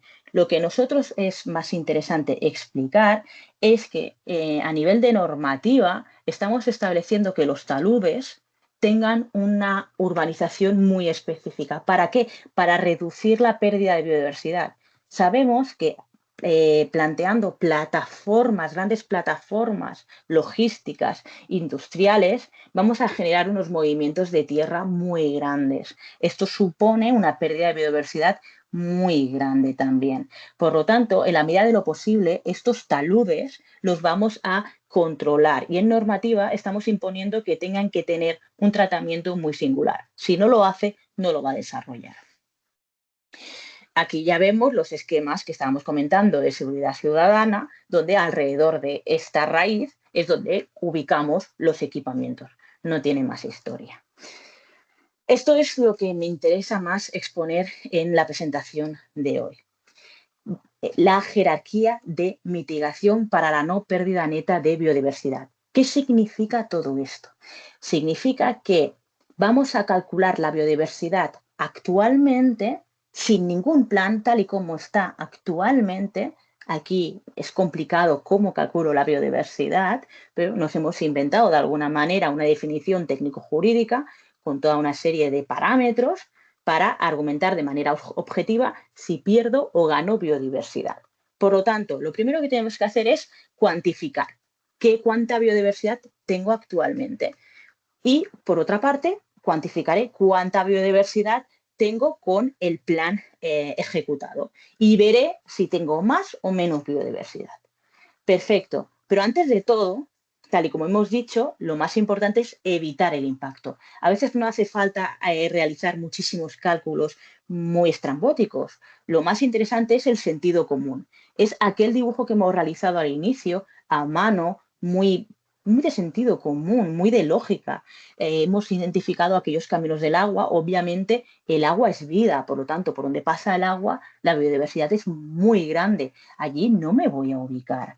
Entonces, lo que realizamos fue toda una serie de esquemas, de secciones, donde en puntos estratégicos, en ámbitos estratégicos, donde la línea verde es la conectividad ecológica. Por lo tanto, nos damos cuenta de que los corredores del agua es donde hay un mayor valor de conectividad ecológica. Allí no me voy a ubicar. Y si me tengo que ubicar, como está en el esquema de la izquierda, voy a intentar atrasarme lo máximo posible para que este corredor ambiental se mantenga inalterable en la medida de lo posible. Por lo tanto, lo más importante de la jerarquía de mitigación es evitar el impacto. Si evitamos el impacto, no perdemos biodiversidad. Obviamente, actividad económica, gran formato, grandes plataformas, vamos a perder biodiversidad, pero en la medida de lo posible lo vamos a evitar. Vamos a evitar este impacto en aquellos ámbitos con un valor de biodiversidad mayor. Segundo, si no puedo evitar el impacto, lo que vamos a hacer es corregirlo. Me explico mejor. Nosotros lo que planteamos de manera muy novedosa en este plan es, perfecto, vamos a definir las zonas de espacios libres, pero vamos a establecer unos niveles de urbanización. Por ejemplo, el verde pone restauración ambiental y naturalizar. En la normativa urbanística definimos cómo tiene que ser esta urbanización, ciertas plantaciones, etc. Esta se ubica, si os fijáis, alrededor de estos caminos del agua. Por lo tanto, lo que estamos estableciendo, estamos diferenciando, son maneras de urbanizar el espacio público. Sí que estos espacios serán para las personas, pero tendrán una urbanización distinta a cada uno de ellos en función de sus características. Esto es una manera de corregir el impacto, porque no son plataformas asfaltadas para plazas, por ejemplo. No. Estamos estableciendo una manera de urbanizar muy particular, bastante libre para que el proyectista también pueda proyectar de manera libre, pero con unos requisitos mínimos. De esta manera corregimos y contrarrestamos. Esto lo hemos realizado tanto para la raíz de Levante como para el polígono de la raíz de Poniente. Y también establecemos una normativa. Antes he hecho énfasis en esta sección. ¿Os dais cuenta de la diferencia entre esta sección y la otra? Es que aquí hemos dibujado el subsuelo. El subsuelo es muy importante, muchísimo. En este caso, lo que estamos estableciendo por normativa es que la urbanización, tanto de los taludes, si estás en suelo privado, como de los espacios libres, en la medida de lo posible tienen que haber los llamados SUDs, los sistemas urbanos de drenaje sostenible. Y lo establecemos por normativa. Y en esta sección lo que debemos poner de manifiesto es la importancia de proyectar con el subsuelo. Finalmente, todo aquello que no he podido evitar y todo aquello que no he podido corregir, lo tengo que compensar. Cataluña tenía algo bastante perverso y es que compensaba a kilómetros y kilómetros. Entonces nosotros dijimos, no, esto se tiene que compensar en el mismo territorio. No puede ser que este territorio pierda biodiversidad y tenga que compensar a kilómetros. No, se tiene que compensar en el mismo territorio, aunque no sea exactamente en los sectores de planificación, pero sí en el ámbito territorial. Ahora veremos dónde compensamos. Vamos a explicar mínimamente, sucintamente, este cuadro. En el cuadro superior vemos el valor intrínseco actual. Hemos calculado la biodiversidad en función de, por ejemplo, si hay toda una serie de hábitats que nuestra legislación los está protegiendo, pues tiene un peso u otro. Después la representatividad. Si es una especie de, no es lo mismo un pequeño bosque aislado que tiene un valor muy alto que no si es absolutamente todo bosque. A lo mejor el valor es más neutro. Taxones, es decir, cuánta biodiversidad hay, la conectividad, toda una serie de valores que hemos ido ponderando, multiplicando, sumando, álgebra de mapas, sistemas de información geográfica. Es bastante sencillo cuando lo realizas. Lo importante es saber cómo lo calculas y justificarlo muy bien. Entonces, nosotros calculamos la biodiversidad, la cantidad de biodiversidad. Esto es una unidad nuestra porque necesitamos explicarla muy bien en el plan para justificar esas medidas de compensación. Por lo tanto, nosotros calculamos la biodiversidad actual, que en este caso, en este sector, sería de 7,2, es decir, si no se realiza ninguna actuación, la biodiversidad que actualmente hay es de 7,25. Muy bien. Si nosotros ejecutamos nuestro sector habiendo evitado todo lo que hemos intentado evitar. Habiendo corregido todo lo que hemos intentado corregir, nos damos cuenta que nuestro valor de biodiversidad, entre comillas, es de 5,25. Es decir, hemos perdido 2 puntos de biodiversidad. Y hemos hecho todo lo posible para que esto no sucediese. Nosotros lo que realizamos, entonces, son actuaciones de compensación. En este caso, había un mapa de estos, de un álgebra de mapas, para ver aquellos ámbitos donde con mayor biodiversidad, y así podríamos saber dónde actuar y dónde no. Entonces, por ejemplo, os explico, la primera medida era sustitución de cañas por bosque de ribera en un cauce. También os pasará a vosotros, a ustedes, que en vuestros cauces, en vuestros caminos del agua, hay especies invasoras. Entonces, lo que estamos planteando es que se hiciese una limpieza integral de ámbitos muy concretos. Si os fijáis, en esta columna pone valor intrínseco actual, es decir, sin ninguna medida, cuál es el valor de biodiversidad de este ámbito. Pues en este caso era de 1,75. Con nuestra propuesta de sustitución de cañas por bosque de ribera, nos encontramos a un valor de 3,15. Lo mismo con otra medida. Con estas medidas de compensación ambiental tenemos una ganancia de biodiversidad de 2,15. Por lo tanto, todo aquello que hemos perdido con nuestra actuación lo podemos compensar con estas medidas. ¿Dónde se ubican estas medidas? Volvemos al inicio de la presentación. Y esto es quizás lo que a mí personalmente me gusta más del proyecto. Y es que las medidas de compensación conseguimos que fueran en el proyecto de territorio que habíamos identificado en el inicio de este encargo. Y es aquí donde ubicamos todas estas medidas de compensación en función de los sectores que se iban a desarrollar. Aquí tendríamos otra vez el proyecto de territorio, que es como hemos empezado la presentación, y por último es esta jerarquía de mitigación. Evitar el impacto, no nos ubiquemos allí donde el territorio tiene otro proyecto. No nos ubiquemos. En la medida de lo posible, es muy fácil decirlo, lo sé. Mitigar y corregir, pues en la medida de lo posible, si podemos, ya vemos que hay cosas que no podemos evitar, pues vamos a intentar corregir este impacto. Y todo aquello que no he podido evitar y corregir, pues lo vamos a compensar. Todo esto es posible gracias a que tenemos una legislación básica estatal. En nuestro caso, por ejemplo, tenemos la Ley 42/2007 del 13 de diciembre del Patrimonio Natural y de la Biodiversidad, que realiza una definición de compensaciones ambientales. ¿Por qué es importante esto? Porque si no, el privado nos hubiese tumbado nuestro plan, nos hubiese comentado, ostras, ¿por qué me tengo que ver yo obligado a realizar un pago en un ámbito que no es mi sector donde yo voy a ubicar mis naves? Pues porque hay una ley que define las compensaciones ambientales y nos hemos agarrado a una legislación robusta supramunicipal. En este caso es estatal, es de España. Por lo tanto, gracias a tener una cierta legislación, hemos sido capaces de realizar estas compensaciones. También tenemos que comentar que este es el primero de los pioneros planes que ejecutan, o sea, que realizan esta jerarquía de inicio a fin, por no decir que es el primer plan de toda España que realmente proyecta con esta jerarquía de mitigación de inicio a fin y además establece por obligación tener una serie de cargas urbanísticas que son las de compensación ambiental. Con esto acabaría y nada, muchísimas gracias por invitarnos.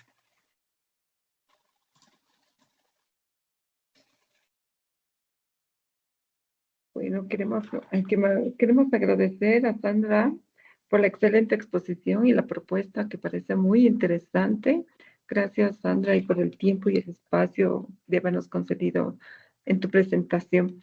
Ahora vamos a dar paso a algunas preguntas, comentarios, sugerencias que pudiera surgir a través de las 3 presentaciones que se realizaron el día de hoy. Adelante, por favor.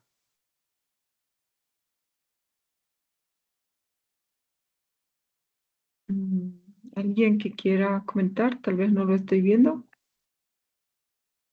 ¿O que quiera realizar alguna pregunta a nuestros expositores?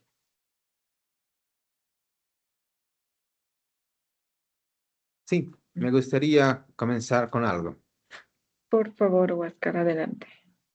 Y bueno, si están escuchando el ruido de fondo ahí atrás es porque justamente estamos hablando de medio ambiente y ya está empezando las lluvias en Cochabamba, algo que nos, nos agrada en demasía. Estamos empezando la temporada de lluvias y ha sido un buen augurio tu presencia aquí, estimada Sandra. Bueno, tengo algunos comentarios para ambos participantes, pero me gustaría sobre todo comentar y resaltar la metodología que se ha utilizado en este proyecto, en el último que hemos visto. Creo que hay lo que nos deja de lección es que hay un gusto y un apego por decantarse por una metodología que busca conocer, ¿no? En realidad la investigación manda eso. La investigación es buscar nuevo conocimiento. Por lo tanto, yo creo que nace alejado de cualquier prejuicio inicial, de percepciones o de preconcepciones, y es que se analiza la cosa desde cero y no empezando con ciertas hipótesis que podrían tal vez llevar a resultados un tanto equívocos. Y ahí aparece en realidad el conocimiento verdadero. Me gustaría, pero alguien está con el micrófono encendido. Me gustaría también, sin embargo, consultar, Sandra, ¿cómo valora la gente después de que el proyecto existe? O por lo menos tal vez si han tenido alguna evaluación ex post, ¿qué valora, si es que ya el proyecto ha sido desarrollado, qué es lo que valora más la gente? ¿Valora más los beneficios de aspectos biofísicos, es decir, las prestaciones ambientales que pueda tener el proyecto, o tal vez más bien la percepción social del bienestar, la parte sociocultural, cómo es que el medio ambiente está modificando y más bien genera algunos beneficios de tipo sociocultural, o tal vez es que estas prestaciones o estas compensaciones más bien están generando también algún beneficio económico. Dentro de esas tres, lo biofísico, lo sociocultural y lo económico, ¿cuál podría ser tal vez la mayor valoración en esta experiencia? Sí, de hecho al inicio la ciudadanía no lo veía con buenos ojos porque al final todas estas naves industriales están ocupando suelo agrícola. Entonces es difícil que lo vean con buenos ojos. Ha habido muchísimo rechazo hacia este proyecto. Sí que es verdad que es el único proyecto de esta envergadura, de los pocos, que realmente ha llegado hacia el final, precisamente porque en otras ocasiones otro tipo de proyectos que no han incluido esta metodología los han tumbado las personas, la ciudadanía, porque no se ha visto reflejada. Realmente ve como si fuese un atentado hacia el paisaje. Realmente la ciudadanía no es consciente de toda la metodología que lleva este proyecto por detrás. Lo que ve es el impacto paisajístico que conlleva y no tanto toda la metodología y esfuerzo que ha habido detrás. Por otra parte, nosotros en España, sobre todo, lo que tenemos es un sistema de planeamiento, por una parte. Se aprueba este planeamiento y después vienen los instrumentos de gestión urbanística, es decir, viene el proyecto de reparcelación y el proyecto de urbanización. Realmente ha sido bastante interesante ver cómo otro equipo totalmente externo, cuando ha realizado el proyecto de urbanización, ves cómo intenta justificar esta jerarquía y toda nuestra metodología de cálculo la utiliza. Es decir, a nosotros nos ha parecido bastante interesante, sobre todo, que otro equipo utilice nuestra metodología para justificar que la biodiversidad se mantiene. Por lo tanto, creemos que eso ha sido el éxito, porque has podido ser replicable por otro equipo totalmente externo y ajeno a nosotros. Lo que me comentas de la ciudadanía es difícil porque aún no ha sido ejecutado. Lo único que ven es que saben que se va a realizar un polígono industrial y que antes había un suelo agrícola y ahora no lo habrá. Perfecto. Mira acá, yo quisiera hacer una comparación un poco entre los dos ecosistemas, incluso creo que ecosistemas que también tienen que ver mucho lo social. Nosotros tenemos un río que cruza toda la ciudad de Cochabamba, un río que, bueno, obviamente para los cochabambinos es de mucha data en términos históricos, en términos ambientales, pero lastimosamente es un río que está tremendamente contaminado y principalmente por muchas urbanizaciones que están botando las aguas servidas directamente hacia el río y sin mucho y sin tratamiento. Mi urbanización, que está por ahí, es una de las pocas urbanizaciones que tiene una planta de tratamiento, sin embargo, aún así es insuficiente. Yo recuerdo cuando estuve en Santiago de Compostela, nos llevaron a ver el río Tambre, que es el río que enfría las máquinas de toda la planta hidroeléctrica que proporciona electricidad a Santiago de Compostela. Y nos comentaban que el agua que llega hacia las usinas, justamente que tienen que ver con la producción de electricidad, llegaban con el 94% de pureza. Eso para mí era algo realmente fantástico. Y me gustó mucho más que después de que esas aguas eran utilizadas, pasaban por un laboratorio y eran devueltas al río con 96% de pureza, lo que está garantizando también una reproducción de la biodiversidad en niveles realmente bastante altos, ¿no? Yo tengo un amigo biólogo acá que me lo dijo alguna vez, me pareció muy fuerte, o tal vez muy exagerado, pero lo dijo así: el río Rocha hay sectores que no tiene vida, ¿no?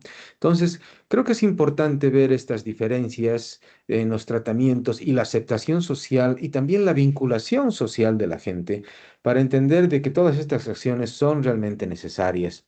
Y creo que pasa por la educación, pasa por un tema cultural, por un tema de comprender de que nuestro ecosistema al final es el ecosistema global de vida para todos los seres humanos y que en lo poco que podamos hacer dentro de nuestra particularidad, también estamos contribuyendo y entender también que en esa particularidad los más afectados también somos los propios que estamos produciendo aquello. Yo te agradezco mucho la exposición. Creo que es muy ilustrativa desde el punto de vista científico, metodológico, ver esta nueva forma de, no sé si es nueva, la verdad, para mí sí, de ver y el territorio de una manera más natural, más despojada de ciertas teorías, sino más bien de ver la realidad desde un punto de vista más desnudo para poder comprender y generar respuestas más acertadas. Muchas gracias, estimada Sandra. Muchísimas gracias a vosotros por invitarnos, de verdad. Gracias, Oscar, por los comentarios. Podemos, no sé si alguien quiere tomar la palabra, hacer alguna pregunta. Adelante, por favor.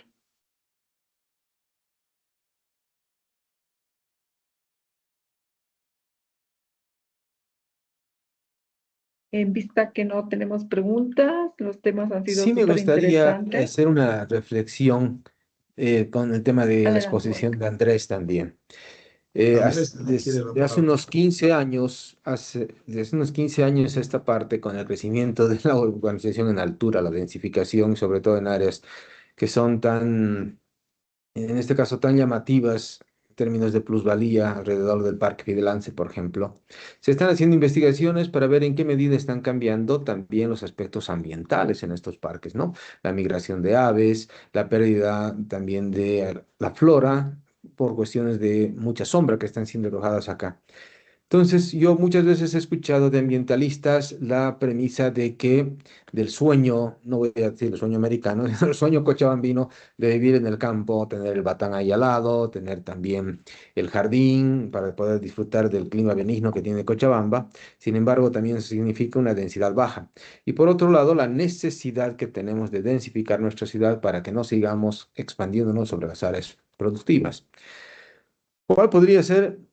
Sí, es muy probable que no tengas la respuesta, pero sí muchas ideas al respecto. ¿Cuál podría ser esa curva? ¿Hasta dónde tendríamos que densificar?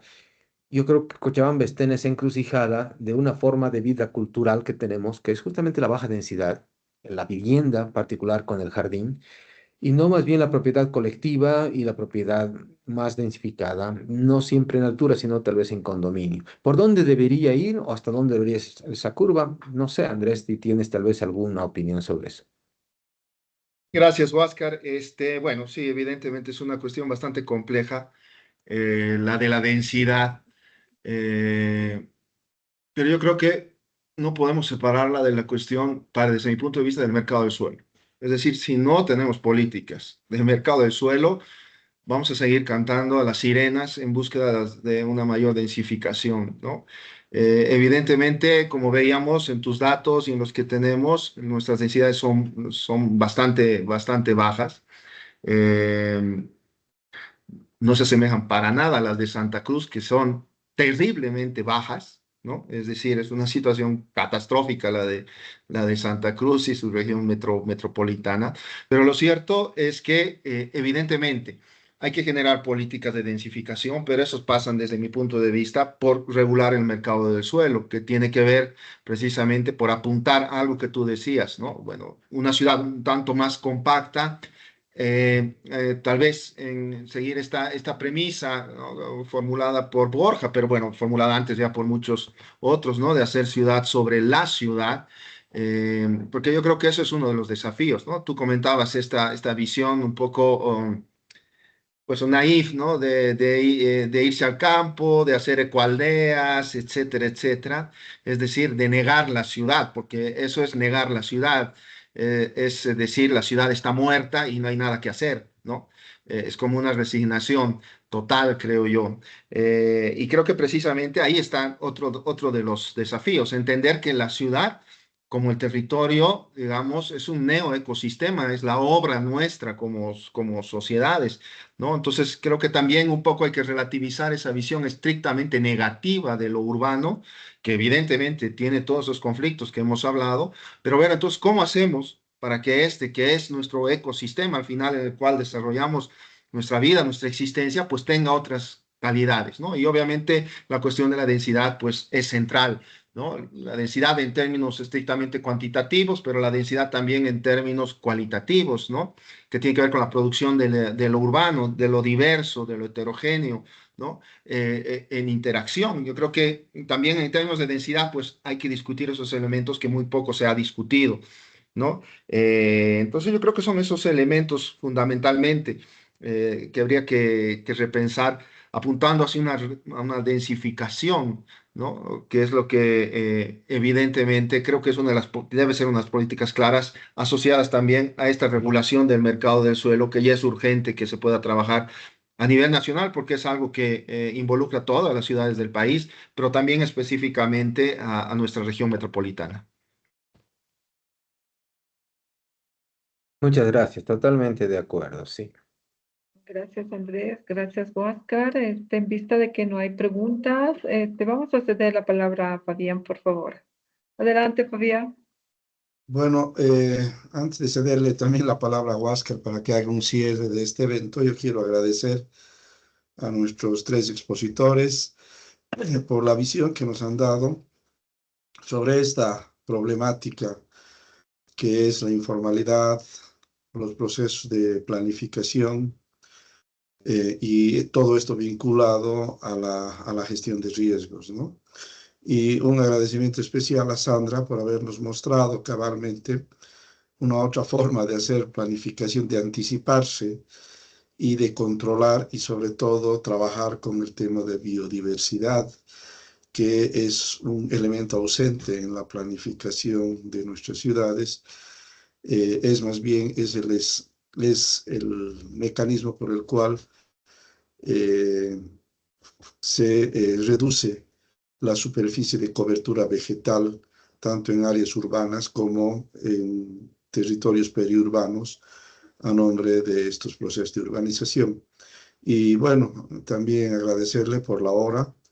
Allá ya están en jueves, así que no quiero alargarme más. Agradecerte, Sandra, Andrés y Huáscar, por sus aportes a estos diálogos, que, como decía Andrés, también son diálogos que no concluyen, ¿no? Son elementos que lastimosamente tampoco la realidad, en nuestros países latinoamericanos, con salvadas excepciones, nos muestran experiencias de haber logrado transformar para mejorar la calidad de vida en realidad que queremos.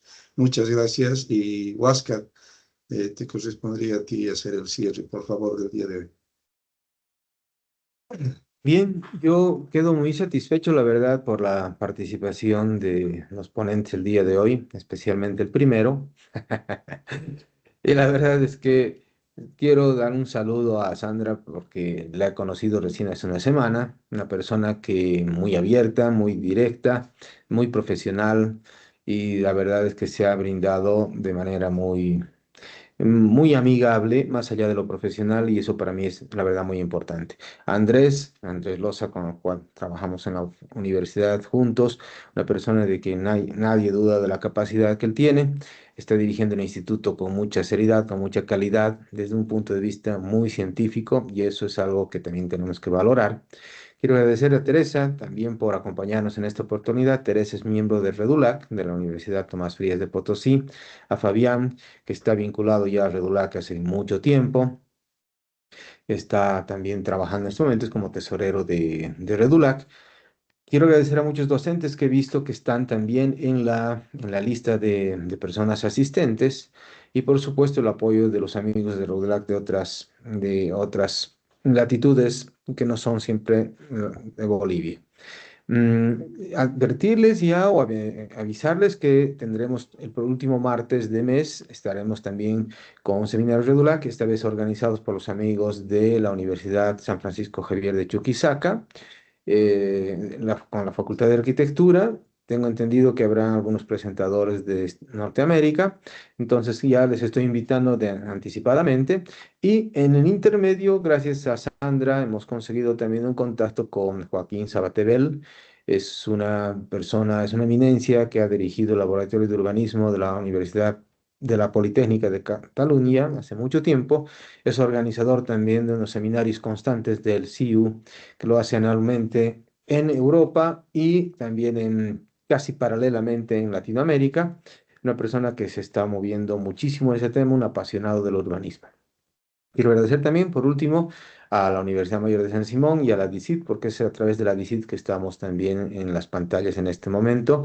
Y por supuesto a Carlos López, vinculado a la DICIT, miembro de la DICIT, quien es el que se encarga en cada oportunidad de hacer que esto sea posible a través de los enlaces y manteniendo la plataforma libre de cualquier amenaza. Muchas gracias, Carlos, muchas gracias a todos y ya estaremos en contacto. Un abrazo. Hasta luego, un gusto. Chao, un Muchas abrazo. gracias. Gracias, Chao, chao. Chao, saludos gracias a a ustedes. todos. Felicidades. Chao.